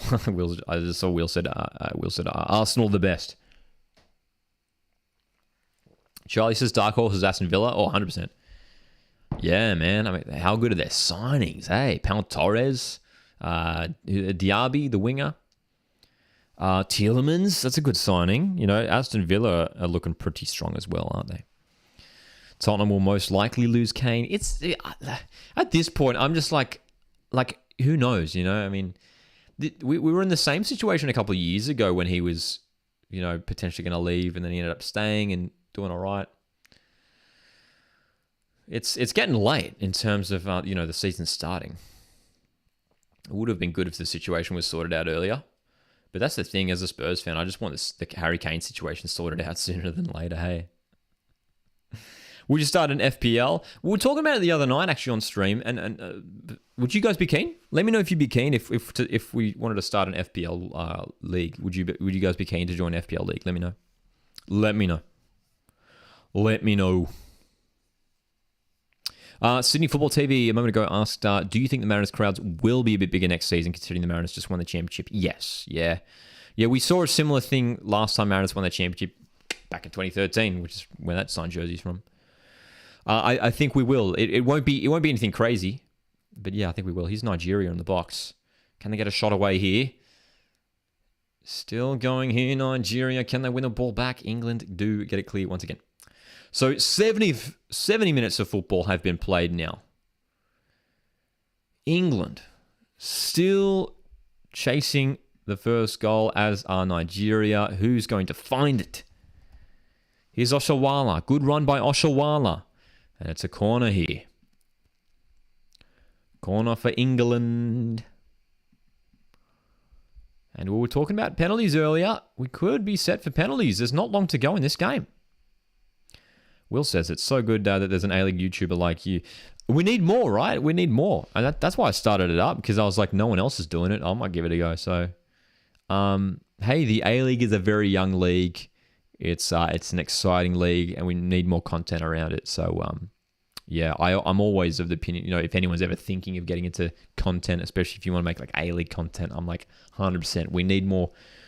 The content at the fan level is I think is a massive thing. Think about all the you know, content creators that you might follow that like do a lot of Premier League content, or even in other codes, you know, basketball, stuff like that. Oh, that header went wide there. Good chance for Kanu for Nigeria. That header went wide from the corner. So yeah, I mean, the A-League is a smaller league, as we all know. So that's why we us fans really need to get behind it and build that momentum from the fans up. Build that excitement. We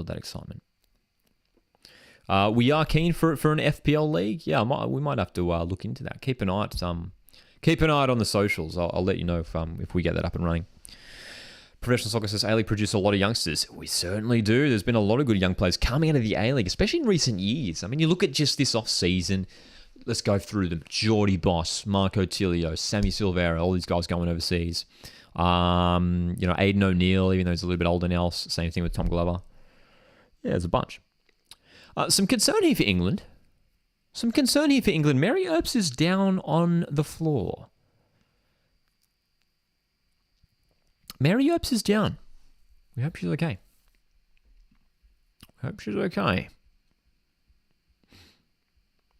Will says there needs to be more A-League match vlogs and A-League FIFA videos. I would so watch them. Yeah, and we've been trying to do a bit more of that, and certainly we'll have those A-League vlogs and FIFA videos coming as well next season for sure, man.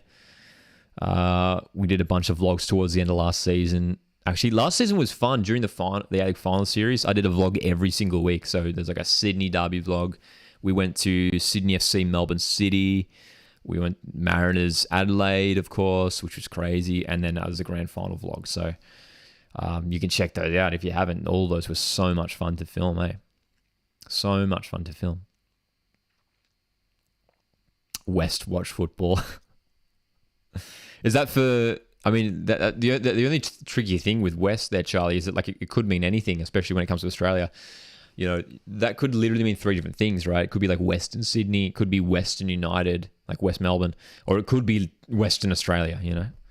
So it's like, that's the problem. That's why, like, I do like Western United as a club and the idea, and they will grow. I've never been a fan of the Western United name. I think, you know, Western Melbourne something would have worked a bit better. Just Western United is a bit too vague. Like, who are you? Where are you from? You know, where are you from? North Coast football. I love it. There's just this conglomerate of coast football channels or watch football channels.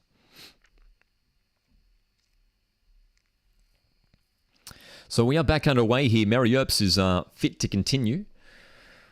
But the crazy thing is, this second half has gone by pretty quickly. We only have 15 minutes to go. 15 minutes to go. Aussie says, I appreciate the A-League vloggers, especially if I know them, because they can get photos of the grounds for me to build a Minecraft. There you go. There you go. Sydney Football says, nah, I'd watch to hear your thoughts. I don't mind listening to thoughts of rival fans, unless you're too biased. And that's the thing, that's why I branched out. Obviously, a big thing is, I'm a Mariners fan, right? And that's just, who I am. I'm a Central Coast Mariners fan through and through. And the channel started off, if you go back to the first videos here on this channel, it's just me talking about Central Coast Mariners. And there was, podcasts, full podcast episodes that I did, that was just Mariners. But then a couple of years ago, I started to branch out into just A-League, general A-League stuff. And I think that's a really good idea in the end. Broaden a bigger audience, that's for sure. And because we need that. It's not just about supporting a team. You're supporting the league as a whole. We want the league. I want the league itself to grow. Here's a corner for England. It's going to be the left foot of Greenwood to deliver. Can this be the goal that we've been searching for? Greenwood's delivery towards Daly. Great save. Russo. And Nardozi claims that was a huge opportunity for England. And well done, Nardozi, for holding onto the ball there. Great shot. Great effort on target by Daly. Completely unmarked. What are Nigeria doing? Daly's completely unmarked. There is so much space for her. Truly bizarre. How do you leave a player so unmarked like that? That was a weird one. It was really bizarre. Really, really bizarre. What else are we saying here? Jas. I have heard of Jas. I know he makes A-League content. I haven't seen too much of his stuff though, but I am familiar.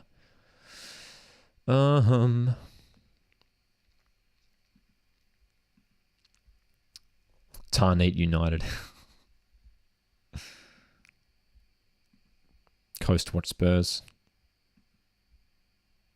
Someone on a podcast said the A-League is overrated. I'm not sure how it can be overrated.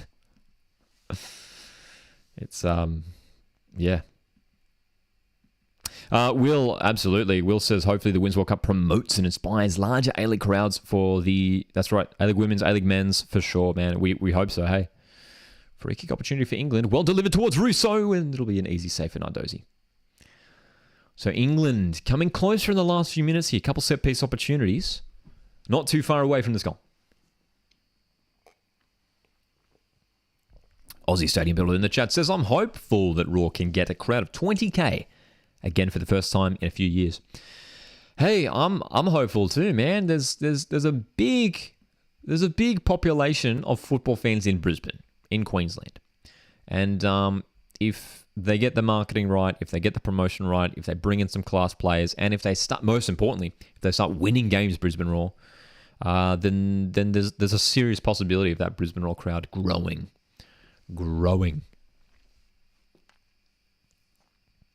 When do they vote for the 2030 World Cup host? I'm not sure. Does anyone know?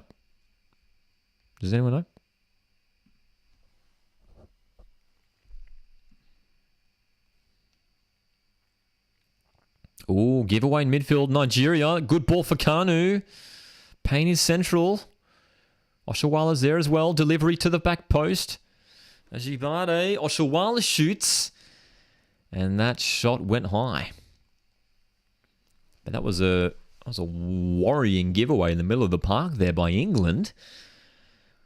So England still yet to make a change at this point in the match. Still yet to make their first substitution.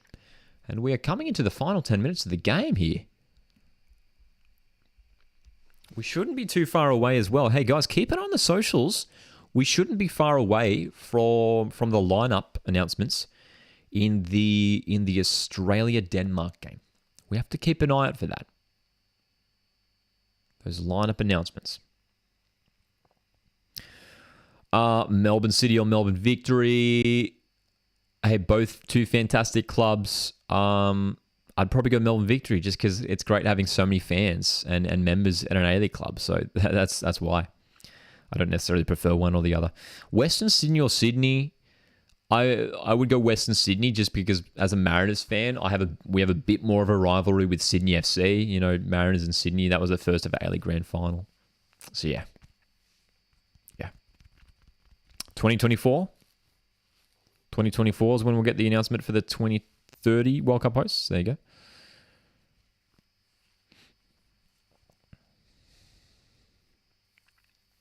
Thanks for looking that up as well. Oh, Nigeria winning the ball high up the park once again here. Payne cutting back. Payne delivering. Good ball. Stanway clears. Dude, nervy moments at the back here for Nigeria, and they've won the foul. They've won the foul here. Hamper judged to have fouled Alozi, and there's 10 minutes to go here. Ladies and gentlemen, 10 minutes to go here between England and Nigeria. It's 0-0. But it's Nigeria now with a couple opportunities, some wayward passes for England. Gifting opportunities here for Nigeria.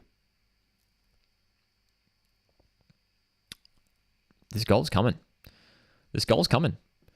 So another sub here, but it won't be England making the sub. It is Nigeria.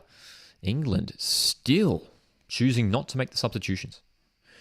Do you want Nigeria to win, asks Will. I don't mind. I'm not fussed. I mean, I don't mind. I honestly don't. I don't mind who goes through personally as a neutral.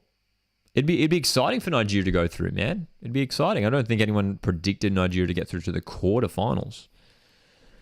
So Ordega is on for Nigeria. She's replacing Kanu on that right wing. But here's the free kick opportunity here for Nigeria. Great chance for them to break the deadlock. It's going to be Payne to deliver. Good delivery. Dangerous area. And that header. Will it be a corner? It will be a goal kick. So, still no goal, man. Close game indeed, Troy. This has been so tightly contested.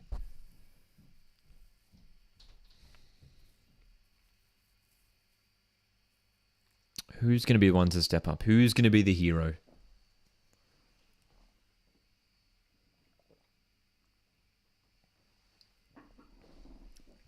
We seem set for extra time, man. We seem destined for extra time.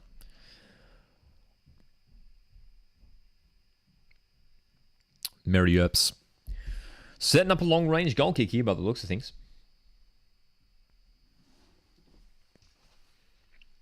Goes long. Not long enough. Nigeria win the header.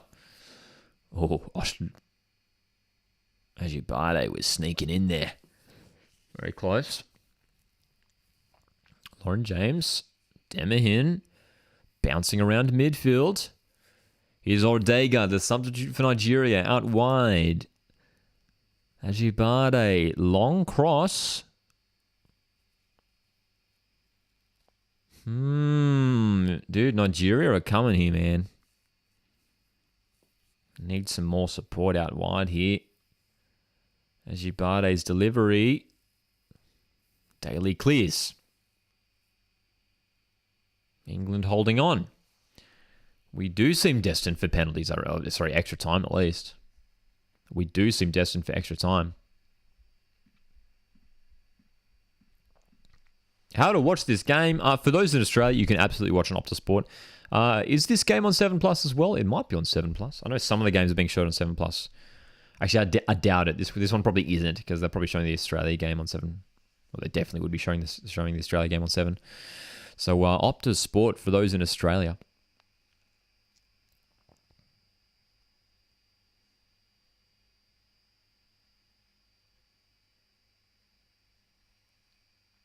Phil, how's it going? Says good morning, Lockie. A bit late to joining your stream. England out of sorts today. Phil, hope you're doing well, mate. And yeah, it's been a fascinating performance. England probably not at their best. Nigeria making it difficult for them. It's been a pretty even contest, but Nigeria, for me, have had some fantastic chances tonight. But England, I mean, still at this point as well, as we've been talking about, haven't made a substitution yet, England. Going to be a yellow card here for Lauren James. First yellow card of the game. First yellow card. Professional Soccer asks, who do you think will win the Women's World Cup with the teams left? I think Matildas. Fingers crossed it's Matildas. We'd love to go all the way. It's going to be tough, though. If I had to pick a side to go through and win the whole thing, Spain. Yeah. It's tough, though. I mean, like, they're taking on Netherlands. Oh, dude. I just saw what that yellow card was for. Lauren James totally stepped on the Nigerian player there. Alozie was down, and Lauren James just, like, stepped on her back. I don't know if that was an accident. I mean, surely it was just an accident. Because that was just like a blatant step on the back. Anyway, I think Spain will win the World Cup. They've been so good. It'll be interesting to see if Netherlands, how they go against Netherlands in the quarterfinal. Oh my God, we have a VAR check here for a possible red card. So this Lauren James incident is being looked at as a possible red card. And this is interesting here. So it was a bizarre one, right? So Lauren James absolutely steps on the player. It's a bizarre one. Lauren James gets up and 100% steps on the player. Well, if they're looking at this could be a red. This could be a huge, huge moment in this game. Lauren James, well, dude, I'll tell you what, that's almost intentional. She's getting up. She could easily step over the player. She steps directly on Alozie. And it's a bizarre one that they're looking at here because I don't know what they're potentially looking at. There's quite clearly a step on the player. This is a huge moment. Lauren James could be sent off here. Referee's making a decision. What's the call? What's the call? Oh my gosh. Oh my gosh. Is Lauren James being sent off here? Lauren James is being sent off. Red card for Lauren James. This is a monumental moment in this clash. Lauren James has just been sent off after stepping on Alozie. It was a bizarre one. I mean, it's a fair decision, right? I mean, again, looking at the replay, Lauren James gets herself up slowly and could have easily stepped over her. I'm not saying she was intentionally trying to hurt Alozie who was on the floor. But I don't have a problem with that decision. I don't have a problem with that decision. Do you guys agree with that? Professional Soccer says send her off. You guys think it's a red card? Red card says Max. Send off says Alex. Wow, says Barry. Dude, it's massive. And as Aussie says here, it says, wow, that changed the entire game. All the lineups just came up for Australia. We're going to look at that in a sec. Here comes Nigeria, though. Lineups just dropped for Australia. Nah, thanks for mentioning that. VAR has been fair in this match, says Freshman. I think so. I think, it's gone the way of Nigeria. That's for sure. The two decisions. But, crazy. Alessia Russo, is she coming off here? I think Alessia Russo is coming off the pitch. She is indeed. It's going to be interesting to see who comes on here. You imagine it'd be Chloe Kelly, and it will be Kelly coming on. Phil says, could be a game changer. We've got to regroup. Very, very important here. So Nigeria, you'd imagine that they're going to really go for it here with just a few minutes to go in the second half. England, I mean, the fortunate thing for them is they could probably just try and hold on for penalties. Wow. Biggest upset of the tournament so far? Ooh. Definitely Germany going out. Germany failing to beat Korea Republic and going out. That for me is the biggest upset. Yeah, I don't think anyone expected Germany to go out in the group stage. Kelly. Forward for Hemp. England have Daly in the middle. That will go out of play for a goal kick. Okay. Wow, man. Really, really interesting. So, we have a Matildas lineup. We have a Matildas lineup. So here is my live reaction to the Matildas lineup. Give me a second. I'm just pulling it up. Here we go. So Matildas lineup. Mackenzie Arnold, Steph Catley. Let's go by positions. They always do it in number order. I always like to thinking of it in positions. The back four is the same. Catley, Hunt, Kennedy, Carpenter. Of course, Arnold in goals. So Van Egmond and Fowler start. You've got Gorry there, Cooney, Cross, Rasso, and Ford. So it's the same lineup. It's the same lineup as the Canada game, which, as we were saying earlier, was expected. So no surprises in the lineup. That's Griddle. We don't want that. Where's that lineup, man? Let's pull that up. So this is the lineup. This was the lineup for Canada, and this is the lineup that Australia now also playing for this game against Denmark tonight. So no changes. So that double attacking pairing of Fowler and Van Egmond through the middle. Will we see Sam Kerr off the bench?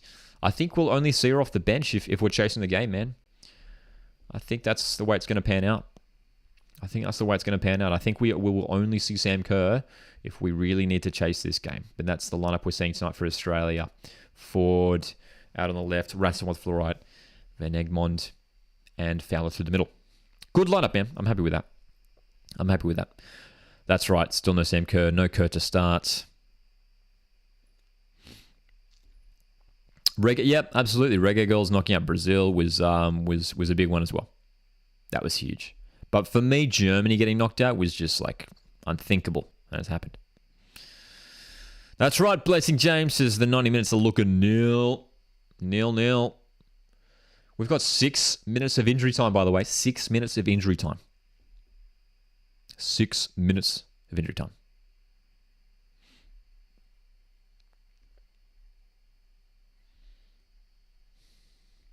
So, we seem to be destined for extra time here. Unless Nigeria, with an extra player, can break through. So, having a look at this lineup here for England, have they gone to a 4-4-1 here?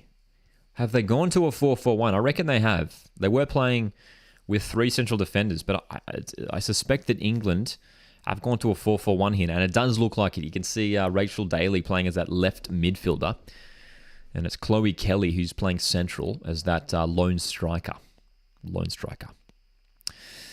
Phil says, if you've won your last game comfortably, keep faith with the same starting 11. 100%. That's my thoughts as well, yeah.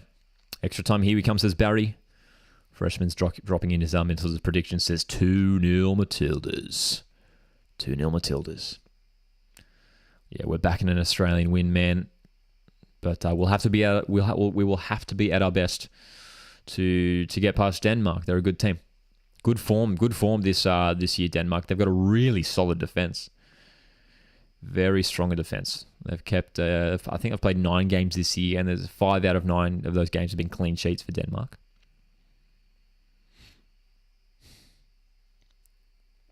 So, England trying to get forward here. I don't quite have the numbers. It's a 4-4-2 setup that England are playing here. Carter is playing left back. Greenwood and Bright are the 2 centre backs. Central midfield pairing of Walsh and Stanway. So, this game, almost for a while now, has seemed destined for extra time. It looks like we're going to get it. It looks like we're going to get extra time. A very, very similar scenario to last night when we saw Sweden and USA. Well, they went all the way to penalties. Could this one be destined for penalties? England might be hoping for that. Now that they have a player down, they might be holding on for penalties here. But there is a serious opportunity for Nigeria with an extra player on the field. They have to use that player advantage to their advantage. Phil is back in Matildas to go through. Says, I think the Matildas will waltz to the quarterfinal. That's right. Our mighty waltzing Matildas. 2.5 minutes remaining. 6 minutes of injury time total.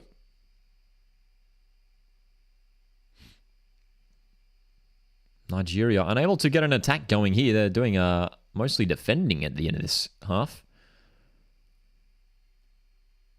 Throw in for Nigeria. It's been a gripping game, though, hasn't it? It's been really interesting. Both teams just haven't been able to really sort of, stamp themselves on this clash, like really dominate the ball for long periods. England have looked good for passages of play, but Nigeria keep breaking it up. Less than 2 minutes left. Nigeria have the ball in their attacking third. What a moment it would be if Nigeria were to find the winner late on here. Late on.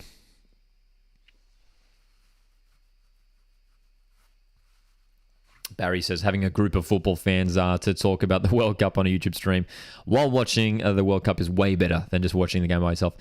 Barry, I appreciate it that you can enjoy the community here, man. It's that's why we do it. It's why we do it. It's great having a community of like-minded football fans.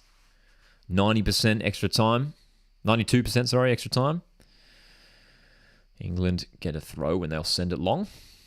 1 minute to go now in injury time. 1 minute to go in injury time. Is this the moment for Nigeria? I tell you what, they're not really committing numbers forward. That's for sure. Daly's won the throw-in here. And we'll let Carter come up to take this one. Phil says, my stomach is pounding. Nervy moments at the end here, but both teams seem pretty content with extra time here, it seems. Nigeria, even though they have that player advantage, they're not interested in going forward for this one. Oshawala on the ball. 20 seconds to go. We seem to be destined for extra time here for 2 consecutive knockout round games. Don't forget, we are going live for Australia-Denmark straight after this one. Straight after this one. That's full time.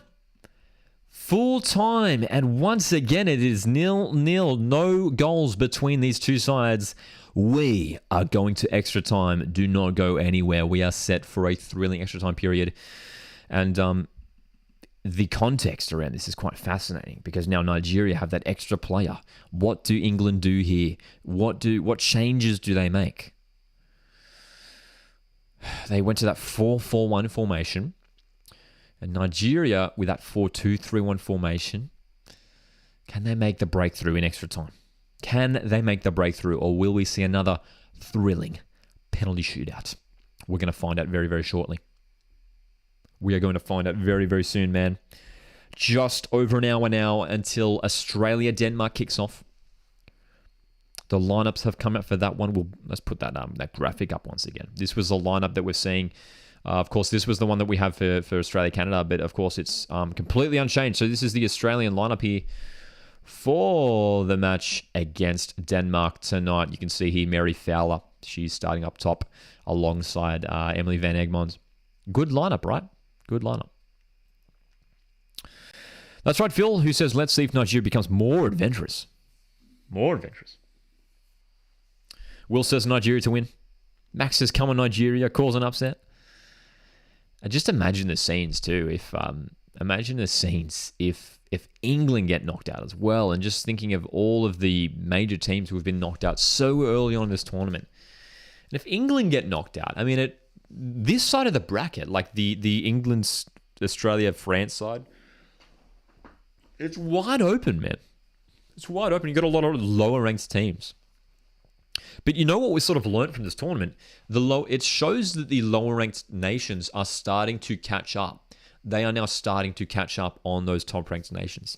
It's not all about the big nations like, USA, Sweden, Germany, France, dominating women's football. These are the nations, like we've seen the teams that have qualified for the knockout rounds in Colombia, Jamaica, South Africa, Nigeria, Morocco have gotten through as well. These nations getting through to the knockout stage, just fantastic. It shows that the quality of women's football is just constantly growing, man. Constantly growing. Come on the Tillies, says Sydney FC. That's right. We are back in the Tillies. Micah says Nigeria have the power, the advantage, and the force with them. The force. May the force be with you, Nigerian women's football team. Anyone here a Star Wars fan? Those who have been watching streams for a long time know that I'm a Star Wars fan. How long is the break until the end? Until extra time, and then halftime after extra time. It's usually just like 5 minutes, right, until extra time gets underway. So extra time should be getting underway in a matter of moments. And then, of course, we have our 2 15-minute periods in extra time with a short break with a changeover. Are you nervous? I'm not. For the Australia game or this one? For this one, I'm excited. I'm really intrigued to see how this one pans out. For the Australia game, I am 80% excited, 20% nervous. I'm mostly excited. If you'd asked me that for the Canada game, I was probably 70% nervous, 30% excited. This one, I'm more excited. I'm confident that Australia will get a result here, coming off a big result against Canada. I think that confidence-boosting win to get 4-0 against the Olympic champions, that confidence should take us through here against Denmark and potentially further as we go into the quarterfinals. Okay, so these teams set to resume proceedings here. 90 minutes of football have been played. We are set for much, much more. Half an hour of football. Nigeria have a player, one more player on the pitch. If you missed it, Lauren James sent off after stepping on the back of Alozie. Ayinde is coming off for Nigeria. Eshejini is coming on to replace her in midfield for Nigeria, so some fresh legs. And I'll tell you what, I think if one team is going to win this game in extra time, here's the situation for me. Here's my prediction. We're either going to see Nigeria win 1-0 in extra time here, or we will see England win on penalties. I think that will be the situation. Here we go. We are underway for the first period of extra time. England, Nigeria. This game being played up there in Brisbane. Fantastic stadium. And hopefully we see a entertaining extra time period. The extra time period last night between Sweden and USA was very tense. There were some good chances. We'll see. Nalmar says Denmark will want revenge after the Australia knocked them out in the Men's World Cup. That certainly will be in the minds of the players tonight. But hey, hopefully that can help Australia, push them through as well. Frenzied Rabbit agrees, says, I think Nigeria have a good chance at winning. I think I agree with you. This is Nigeria's game to win. And look, I don't want to look too far in the future here, but if Nigeria end up losing this game on like penalties, say, they'll be looking back at this moment right now and think, we really should have gone for it. We have an extra player.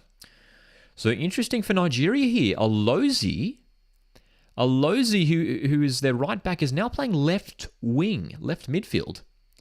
Alozie's playing left midfield. So this and look at this Nigerian setup here. They've got a lot of players forward, so they seem to be going for this here. They seem to be going for the goal here. Nigeria always start off strong. Every kickoff, hey, the first half, second half, they started very, very strong. So we can probably expect another strong start here. Forward pass, Oshawala. Nice little layoff there. Nigeria have it on the right wing. The pass goes back. And the cross is blocked by Daly. Really good game tonight, Rachel Daly. She's worked very hard. She's had a couple good chances. Yeah. Is our squad getting announced about now? Yes, Frenzied Rabbit. We did discuss it a moment ago. For those that did miss it, this is the starting lineup we are seeing for the Matildas, and that's right, Kerr starts on the bench. So no Sam Kerr from the starting lineup, which isn't too surprising. Oh, here's Nigeria almost getting it behind here. They've got a player down in the box. Nigeria have a player down in the box. Play on.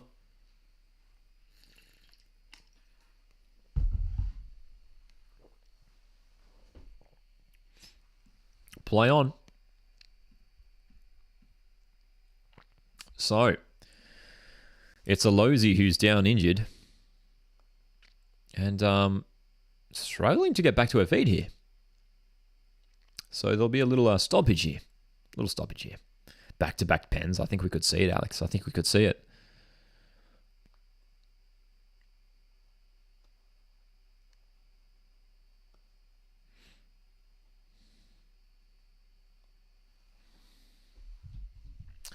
Alozi still struggling here, holding ahead.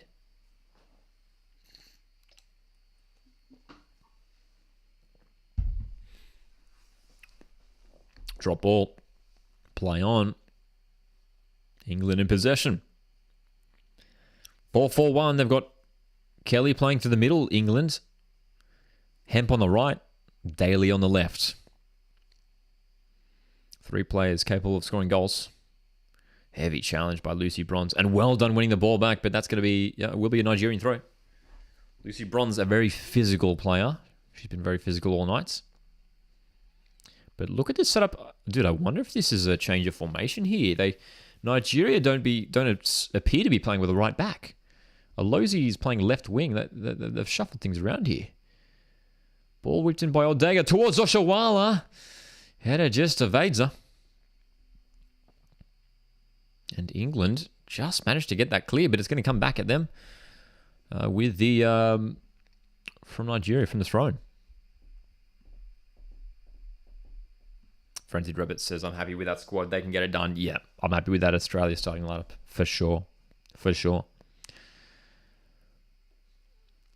Nigeria appear to be playing with a back three now. They're sending players forward. So Nigeria's intentions are quite clear. They want to win this game in extra time. They are not playing for penalties. Whereas England, you can see here 2 banks of 4. 2 banks of 4 for England. They do want to take this game to penalties, where they could win it from there. Walsh has the overlapping run of Daly down the left for England, but they just simply don't have the players to commit forward. That's the only problem for England.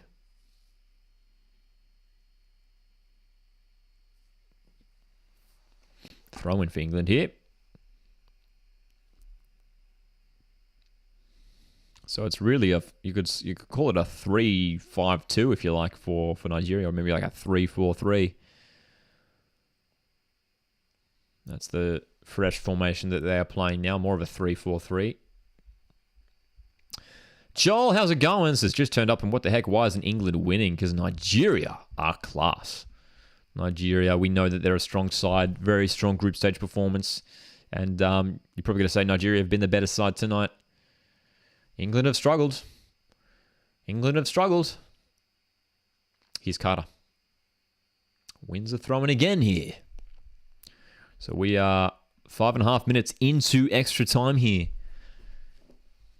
Nigeria are going for it in this extra time period. They've thrown a defender forward. They're playing just 3 at the back now, Nigeria. If you just missed it, if you're tuning in a bit late, England are down to 10 players.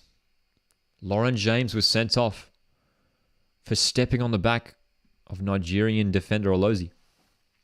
Carter's long throw.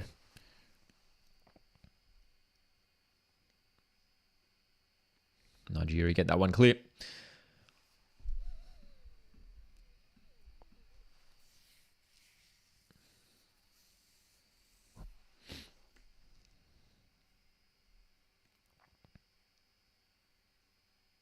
England in possession here.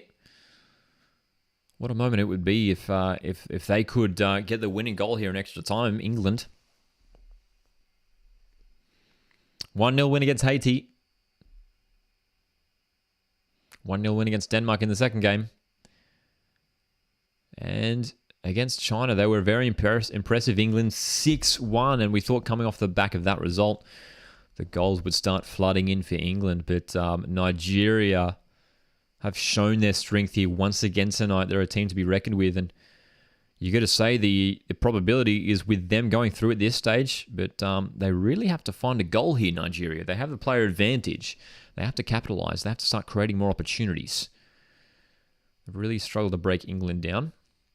Long ball for Oshawala. Oh, it will fall here, and here's Alozi! Oh! Well, that was it, just as we said it. They needed to create opportunities, and Alozi found herself in acres of space in the box. And she sent it wide. Oh, you have to hit the target from there.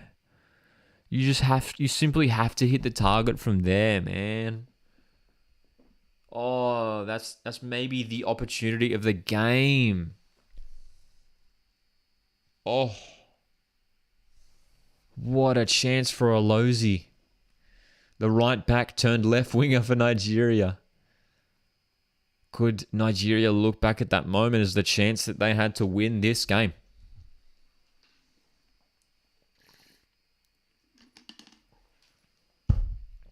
Freshman's waiting for pens. Barry says, hope we see some pens. We want, dude. The Pens were nervous last night. There were some nervy penalties last night, weren't they? We might get another one here. Super Falcons. That's a great football name too.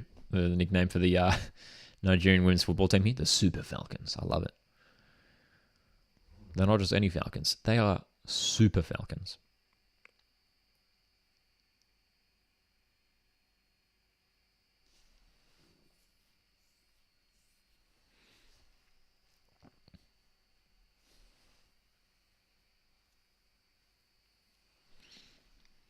England in possession here. In the forward half. Throw goes straight to Kelly.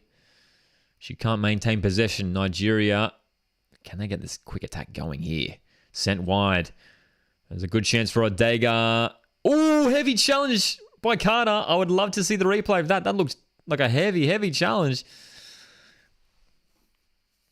I just wonder if there were studs involved in that one. Here's the delivery for Nigeria. Cleared away. Carter will have to clear again here. That was a massive challenge from Carter, man. I mean, I almost thought that it was could have been card worthy.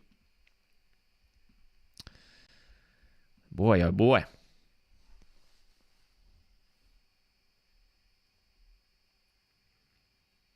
Comeback says some of these World Cup games have been crazy. Would actually really like to see Nigeria take this game.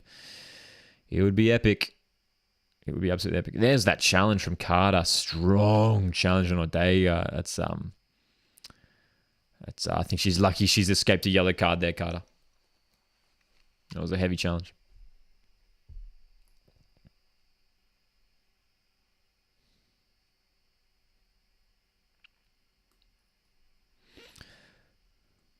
Very good turnout in Brisbane tonight. I don't think we've seen the attendance for this game tonight, eh? It's easily over 40,000.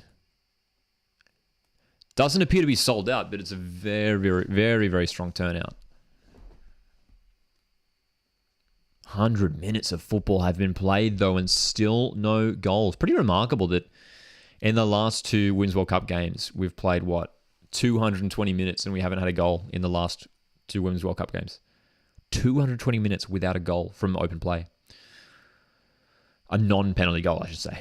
You know what I mean? You know what I mean. Barry asks, thoughts on the red card. Do you think it should have been a yellow? I think it should have been a red. I have no problem with the upgrade to a red. Yeah, it was a bizarre one. Was it an accident? I don't know, man. I mean, I think it was. I don't know if Lauren James really intended to step on her, but she easily could have stepped over her. So I have no problem with the red card. Oh, bicycle kick in the box. It was Watchalong, but she missed the ball there. She missed the ball. Stanway getting to her feet now.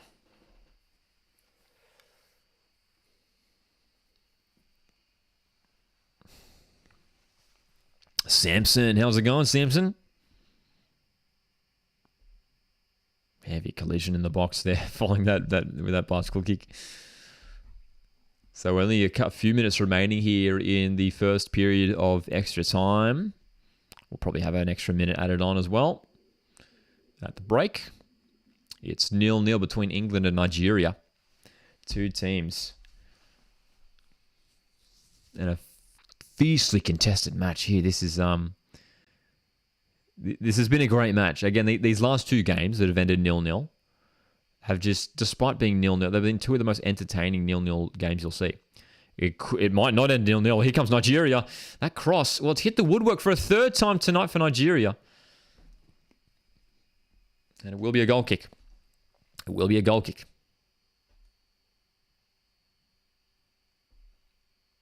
Shawala on the ball there. Her delivery sailing out of play there. I don't know if that went out of play, man.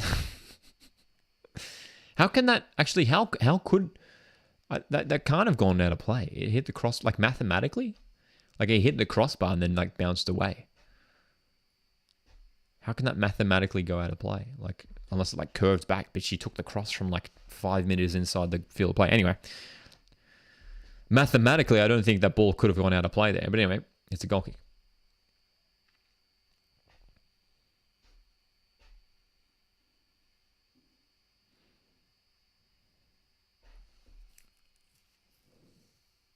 Alozi loses the ball. Millie Bryant goes long. England.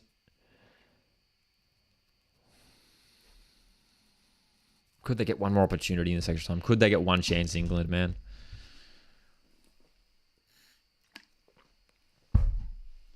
Almost 3 weeks of consecutive watch-alongs we've been doing here since the start of this tournament. Our first ever watch-along too for this tournament was the Nigeria-Canada game. A few weeks ago now. Prediction, Australia-Denmark. I'm sticking with 3-1. I did my prediction video on Saturday, and I'm sticking with 3-1. I'm sticking with 3-1 Australia. I think Matildas will get through tonight. Denmark are really tough opposition, really strong defensively. They've only conceded 1 goal in the group stage and 5 clean sheets out of 9 games this year, Denmark. But Australia, coming off that big win against Canada, I think we can get that win against Denmark tonight, and I think we will. Home crowd advantage will be key tonight for Australia as well. 75,000 fans at Stadium Australia. They'll be getting behind them. That's right, Phil. I mean, if England do get an opportunity, it will be a set piece, as you say there, and it'll be key. Those set pieces will be key if England do get them in the remainder of this extra time period. Not long to go. Matt's here as well. Says, howdy guys. Can't wait for the Matildas. Very excited for that one. Less than an hour now. Hey, about 45 minutes or so until we kick off.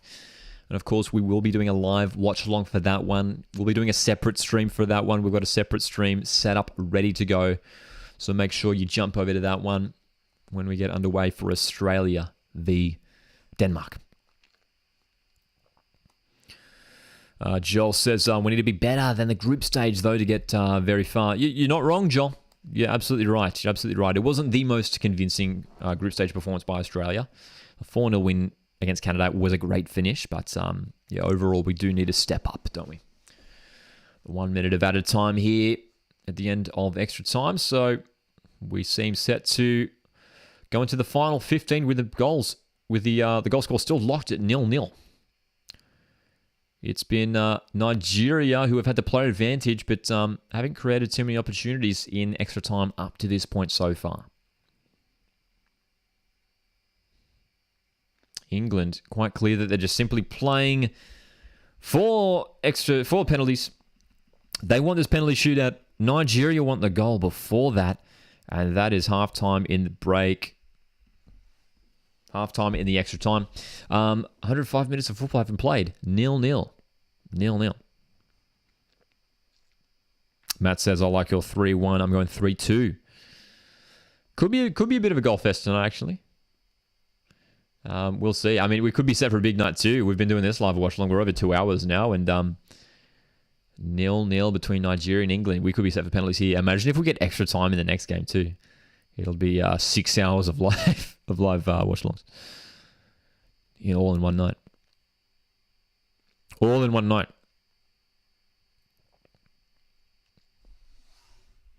All right. Second period of extra time is set to get underway. What are your predictions? What are your predictions? Will Nigeria find the goal, or are we set for a penalty shootout? Will we see yet another penalty shootout? I'm backing another penalty shootout. I think we will see another penalty shootout. I am a little bit concerned. Nigeria, while they have the player advantage, it doesn't seem that way. England are just setting up so solid in defense. Beth England appears to be coming on here for England, so a substitution being readied here. Guys, I'll be back in just one moment here for the resumption of the second half of extra time.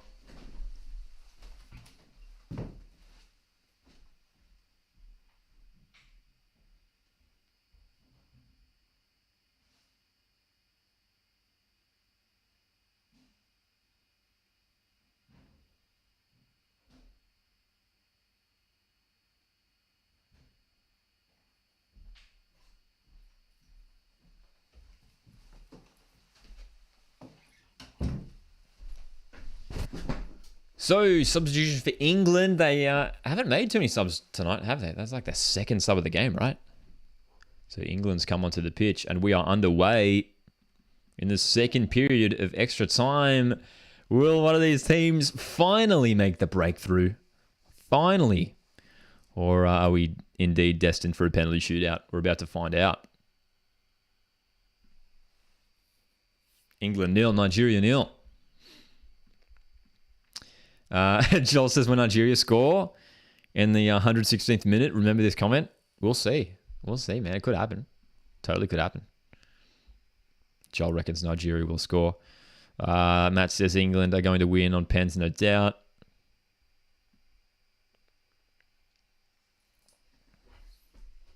That's right, Barry. As who says, as the finals on Sunday, we could have the Monday off as a public holiday if we win the World Cup. Wouldn't that be awesome, eh?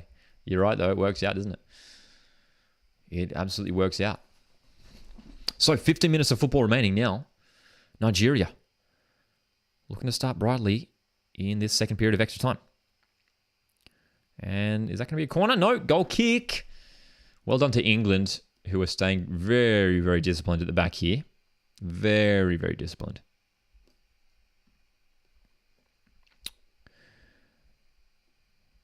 Moses in the chat says Nigeria are going to score. Phil says, despite our shootout record, I'll be relieved to get to 120 minutes. Relieved.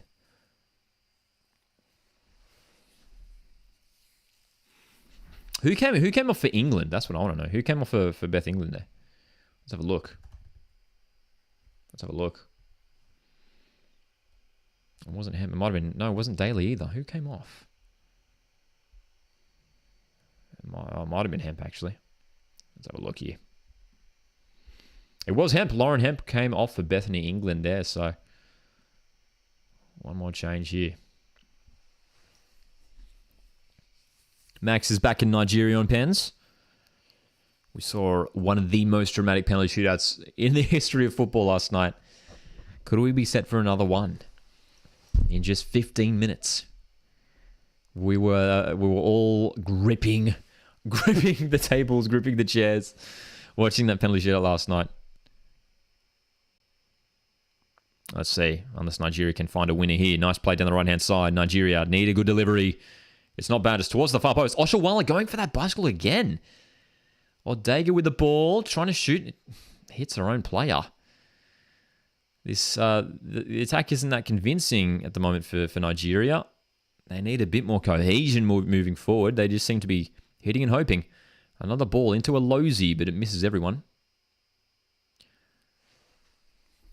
So it's Chloe Kelly who's now playing right wing for England. It's Bethany England who's that lone striker up top. So Russo and Hemp both have come off tonight for England, both unable to score. Lauren James was sent off early tonight. England down to 10 players.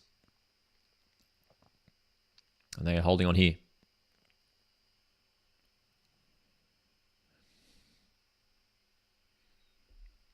Nigeria have it in such a good position here. They just need to find one good pass, one killing pass, one good cross. Here's the cross to the far post. Oshawala can't get the header. It's nervy for England right now. Nervy for England. Nigeria are coming. Plumpter will go back to Alozi. I'll go back to the defenders.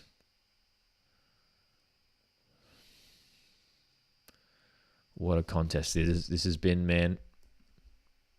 0-0, but it's been so entertaining up to this point. Long ball here. Odega can't control it. Can't control it there. Freshman's back in the 112th minute goal. We're coming up to that, aren't we? We're coming up to it. That's right. Phil says that's the only good thing about England. Our defence has held firm. It's been very solid tonight. And to be fair, the defence has been very solid for much of this tournament. England have only conceded one goal this tournament so far. That came against China. One goal conceded so far. Very, very solid at the back, England. And they've been good tonight, once again. Oh, Bethany England wins the ball, trying to poke it through, but can't find Chloe Kelly. Nigeria back in possession here. Nigeria really dominating the ball now, as England have just about everyone back, trying to hold on. They're just desperate. They're clinging on for a penalty shootout now, England. They are clinging on for this penalty shootout.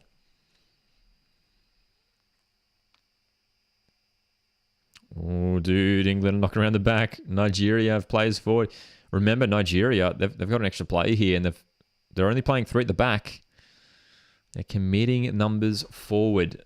They've pushed right back Alozi up as the left winger. Darth Eduardo says, I think it will go to pens, and England will win it on pens. So, yeah, the sentiment seems to be that you guys reckon England will win on pens. It's really open for anyone in the penalty shootout, isn't it? But we shall see, hey. So England back in possession of the ball here, but Walsh. Oh, that was I liked the idea. Walsh went for a very ambitious pass there, looking for Chloe Kelly, but didn't quite work out. But I liked the idea, though. She was looking for that sneaky ball in behind, and it almost worked out. Almost. Ajibade looking to go long again, dude.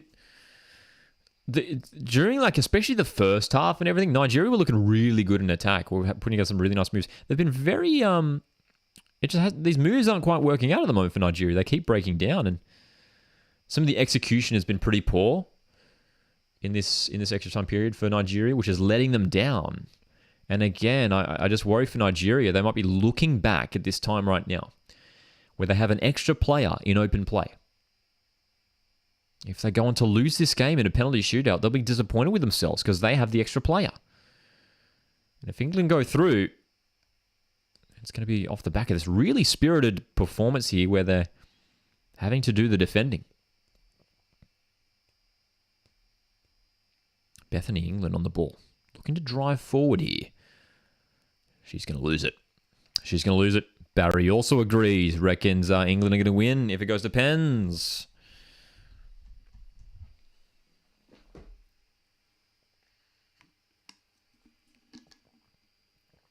That ball hit the referee there. We'll surely get a drop ball. Bounce ball. I was about to say bounce ball. That's right, Phil, who says, somewhere on the pitch, Nigeria have an unmarked player. But England are doing well to hold their shape. Absolutely. Absolutely. It's just, they're sitting into, right now, they're just sitting into a 4-4-1 block. 2 banks of 4, and they've just got Bethany England just running up top.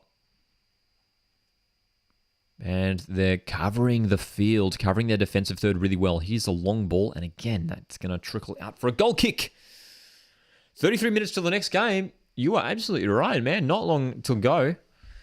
Oh, look at this. Nigeria preparing another attacking change here. So they're really going for it now. Alex is back in England on penalties 5-4. There you go.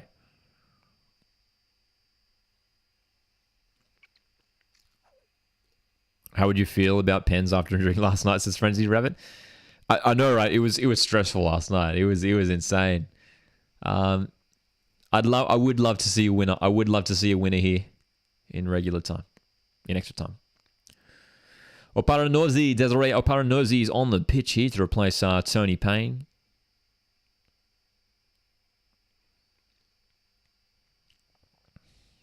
Another attacking player. And there's 2 players down here. Is that a head clash? Referee will probably stop play here. Both players are down. Ajibade and Rachel Daly down injured here. After a bit of a head clash. We hope they're both okay.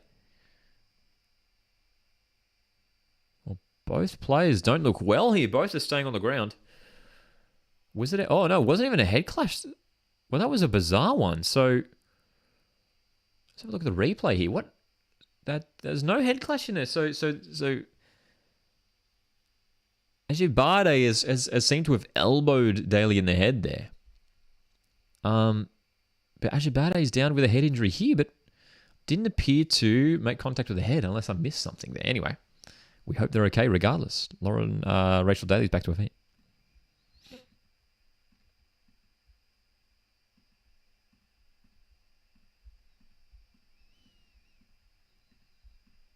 That's right. Not long left until pens. Not long left until pens, man. Cheers, Barry. He says 52 people watching the stream, and it's not even the Tillies. Keep up the good work. Cheers, Barry. Appreciate it, man. Appreciate you guys tuning in. We've been live every single day of this tournament for these watch-alongs, and it's going to continue into the quarterfinals and beyond, as we know. So both players involved in that head clash seem to be okay, which is good news. Both returning to the pitch now. 7 minutes in extra time. 5 minutes added on. I don't know if we'll see that much. We haven't had too many stoppages. It's just that injury there. I can't think of many other stoppages we've had in this half, so I think we might see 2 or 3. Oh, a nice turn from Ushebe, who spreads that ball wide, but it's cut off by Bronze.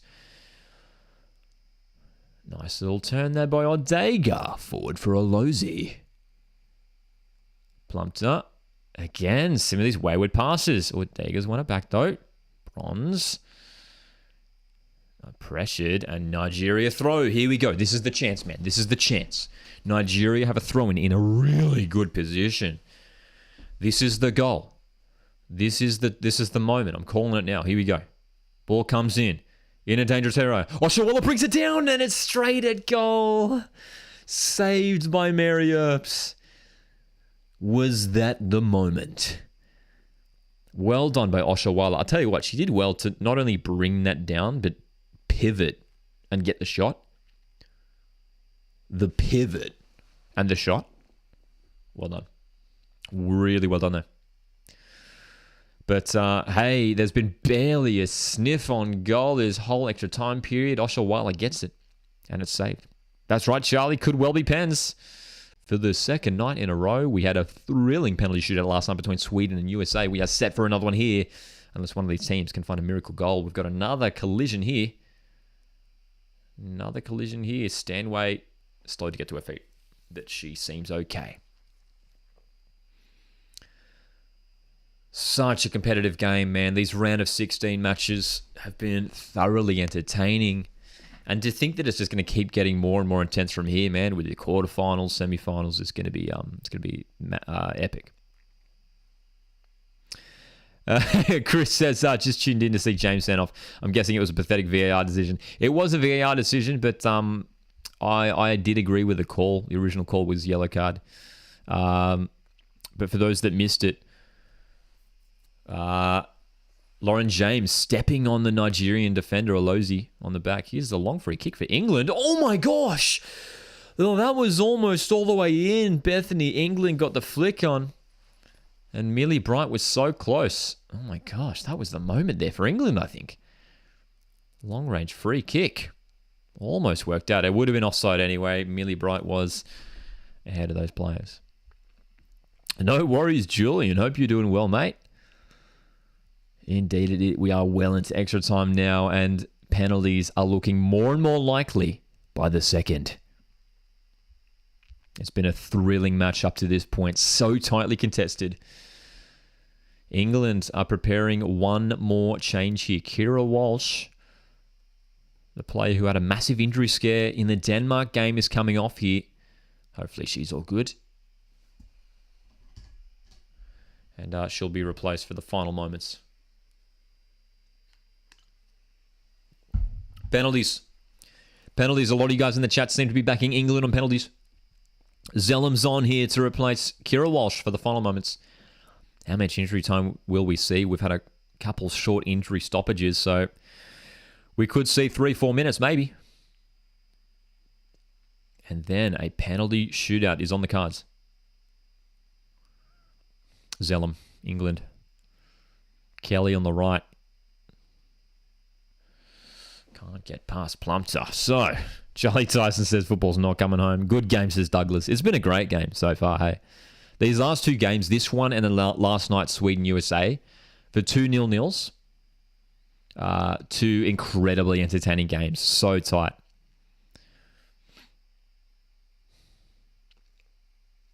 Nigeria. Here's injury time now. We are into added time. How much have we got? 3 minutes. 3 minutes of added time. 3 minutes for Nigeria to find the dream goal to send them through to the quarterfinals. Ajibade in a good position. Delivering. Here it is. Headed up. Can they get the shot? Odzega. High boots on England. Free kick to England. Well, that was a good opportunity there for Nigeria. They had 5 players in the box. England survived once again. Wow. Don't forget, we're going to be live in 25 minutes now on a separate stream. We are doing the watch-along for Australia v Denmark. Can the Matildas get it done and go through to the quarterfinals? Massive, massive evening tonight. 2 monumental games. Second last day of round of 16 action. We're going to be live tomorrow as well for the 2 round of 16 games. Colombia, Jamaica, and France, Morocco. 3 minutes of injury time. 3 minutes of injury time. England have the ball in opposition territory. Ooh. Dude, this is going to penalty shootout. Darth Eduardo says Pens 100%. Pens 100%. Oh, boy. Oh, boy.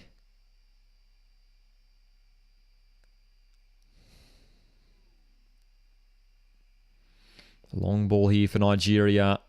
Carter clears. 1 minute to go.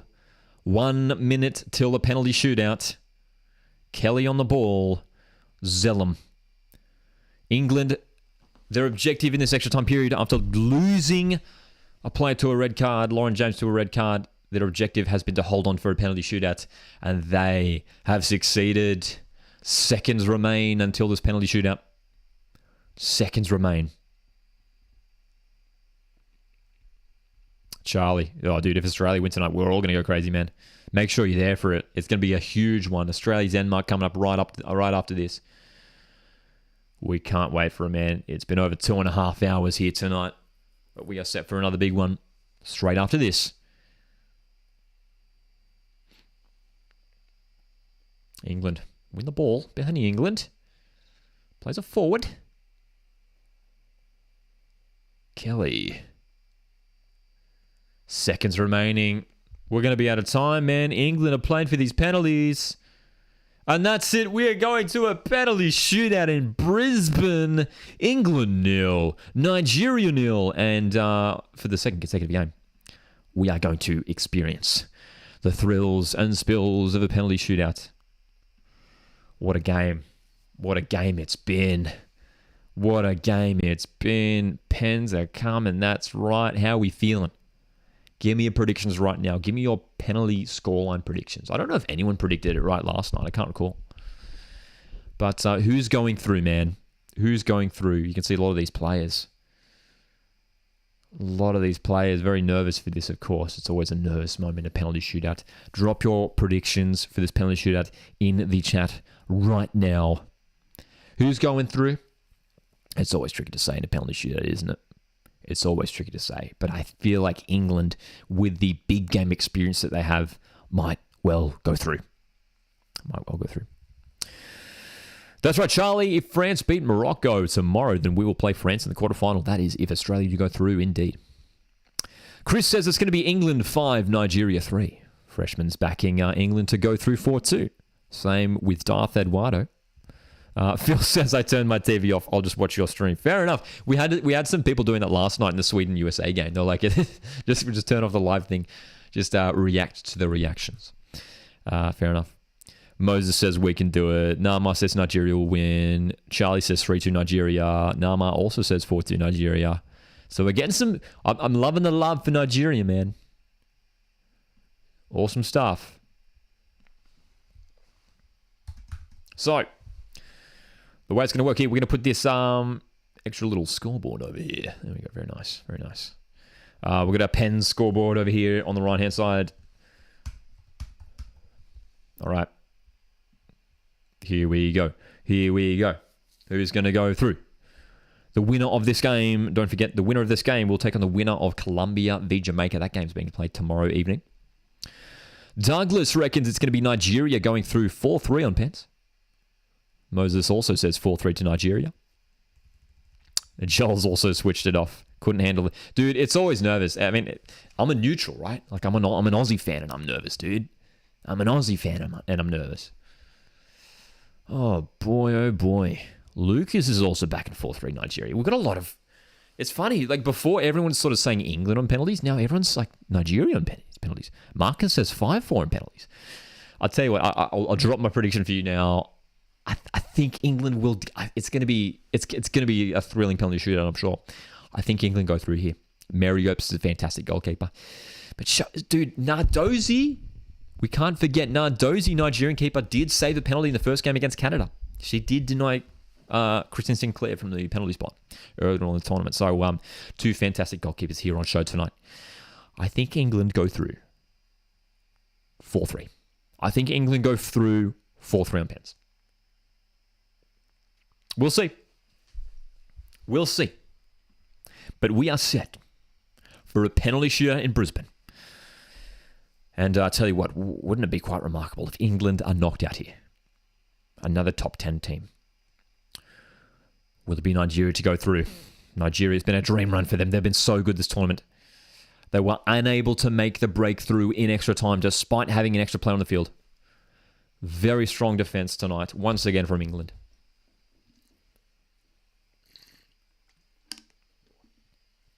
Phil asks, will you be attending any of the remaining games? Yes. Got tickets for one of the semi-finals, which may involve England or Nigeria.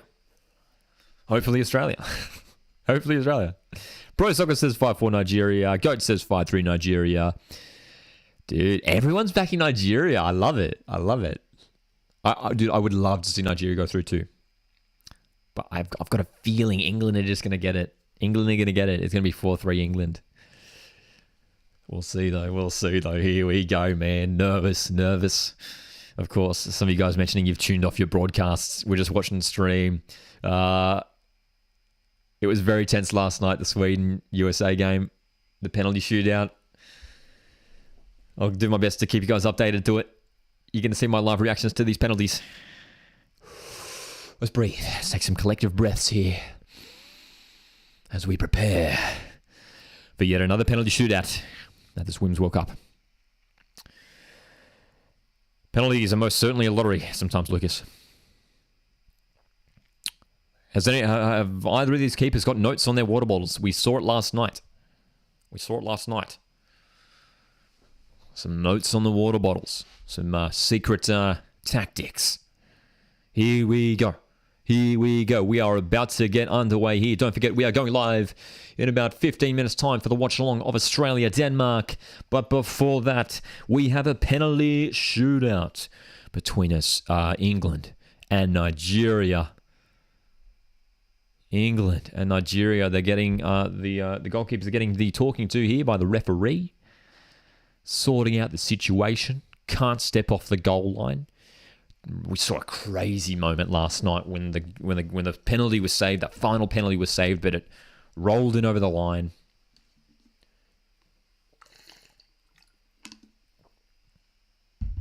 Stephanie here says, hello all of Australia. Good luck to the Matildas.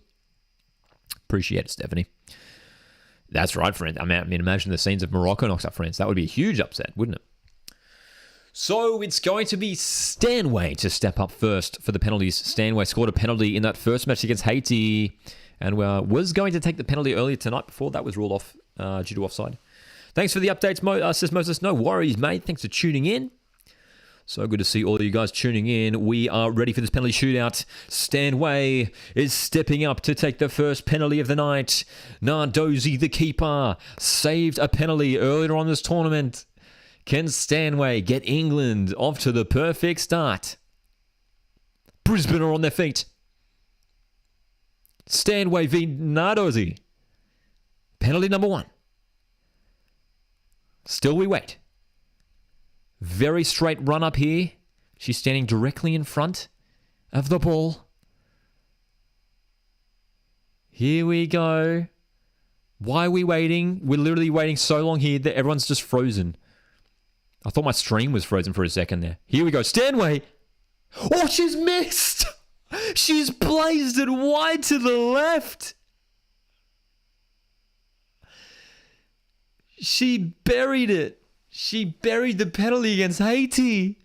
And the first penalty taker, Stanway, has blazed it to the left. Oh, disaster for England. Oh my gosh. That is something, says Freshman. Oh my gosh. Barry says, not going to lie, I prefer the Coast Watch commentary over the game commentary. Go Nigeria, says Professional Soccer. Oh my gosh. Nigeria can take a big advantage in the shootout here. Desiree, the substitute, steps up. Here we go. Can Nigeria put away their first penalty and take advantage in the shootout? Oh, she's missed! Again to the left.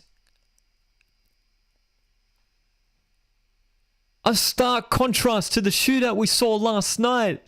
Last night, there was a perfect start. All 5 penalties were perfect. But 2 identical penalties for both teams are sent wide to the left. Not against us, Sam. Michaels here says Nigeria all the way. Oh my gosh. Bethany England steps up for the 3rd penalty taker. But can she score the first penalty of the night? Both teams have missed their first penalty. Bethany England, their substitute. Can she put England in front here in the shootout? 1-on-1 with Nardozi. Easy done. It's in. 1-0. England scores for England. That was a cool penalty. It was a calm penalty. Very central too. Very central, that penalty. Wasn't very wide. Wasn't very wide. Straight down the middle. Straight down the middle from England. Come on, England, says Freshman.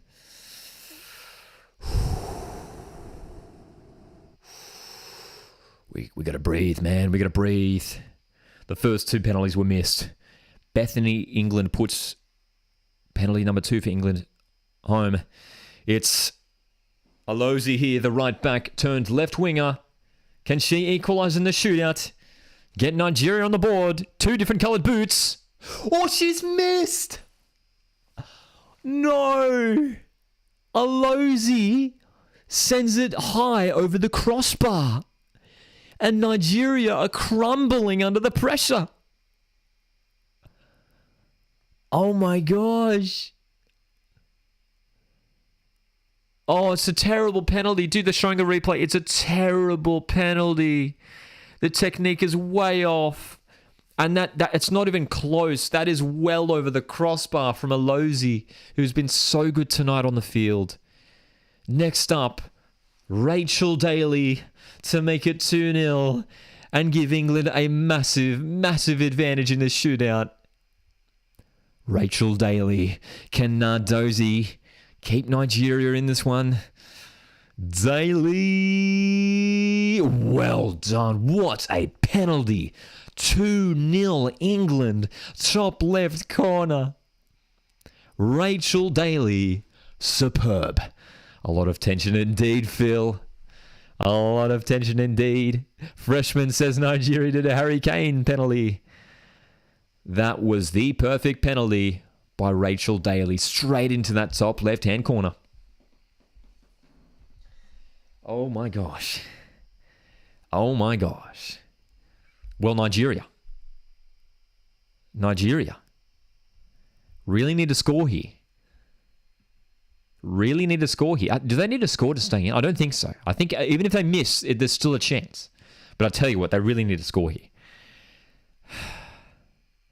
Ajabade. She's had a good game tonight as well. The winger. Ajabade. One-on-one with Mary Earps. She needs to score here. Well done. Good finish. Good finish. It's 2-1. Nigeria is still alive in the shootout. We saw a remarkable turnaround in the shootout last night. Could we see another one tonight? Could we see another one tonight? Confident penalty. Again, that was very central. It wasn't wide. The central penalties, the penalties that are going straight down the middle are working. Next up is Greenwood. Next up is Greenwood. A goal here. Puts England so close to going through. Greenwood with a left foot. She takes many of the set pieces for England. Greenwood.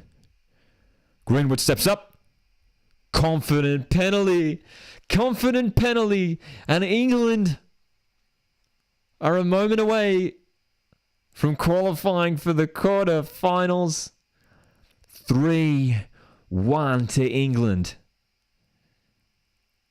Wow. Well, after we had some misses in the opening couple penalties, it's 3-1. And the equation is simple here. Nigeria need to score or they're going home. If Nigeria miss this penalty, they're going home and England are through. Nigeria need to score here or it's all over in Australia. Here we go. Crucial penalty. Uchebe. Oh, well done. It scored. It's 3-2. Nigeria staying alive. Oh my God, dude. Are we going to see a repeat of last night? Surely not again. The Matildas game kicks off in a few minutes, man. We got to wrap this up. The Australia game kicks off in just a few minutes. Oh my gosh, dude. Ooh. Here we go. They just need to score here, England. They just need to score here and they go through. And it's going to be Chloe Kelly. Chloe Kelly, another one of the substitutes tonight. Chloe Kelly with a yellow headband. Up against Nardozi. Can Nardozi keep her team in the tournament? Kelly! The England are through! Nigeria are out. It's 4-2 to England. Oh my gosh, a dramatic evening. And England are going through to the quarterfinals. Well done to Nigeria. They were so good this tournament. Nardozi, the keeper for Nigeria, is distraught on the floor. Great sportsmanship from the English players, helping her up to her feet. We've seen an epic contest tonight, but Nigeria, their run ends. And England down to 10 players, are going home. Nigeria had their chances through the game to find that winning goal. But England go through. Well played, says Todd. GG, says Pro Soccer. So close for Nigeria, says Barry. Banging penalty indeed, says Sam. It was a great way to finish it. Chloe Kelly, calm and composed from the penalty spot. Guys, thanks so much for tuning in. We are going to be live in literally minutes for the watch-along of Australia v Denmark, the big one. Tonight, the action is only just getting started. Thanks so much for tuning in, guys. Jump onto the Australia-Denmark stream. We're going to be there in just a few moments. Cheers, guys. My name's Lockie. This is Coast Watch Football.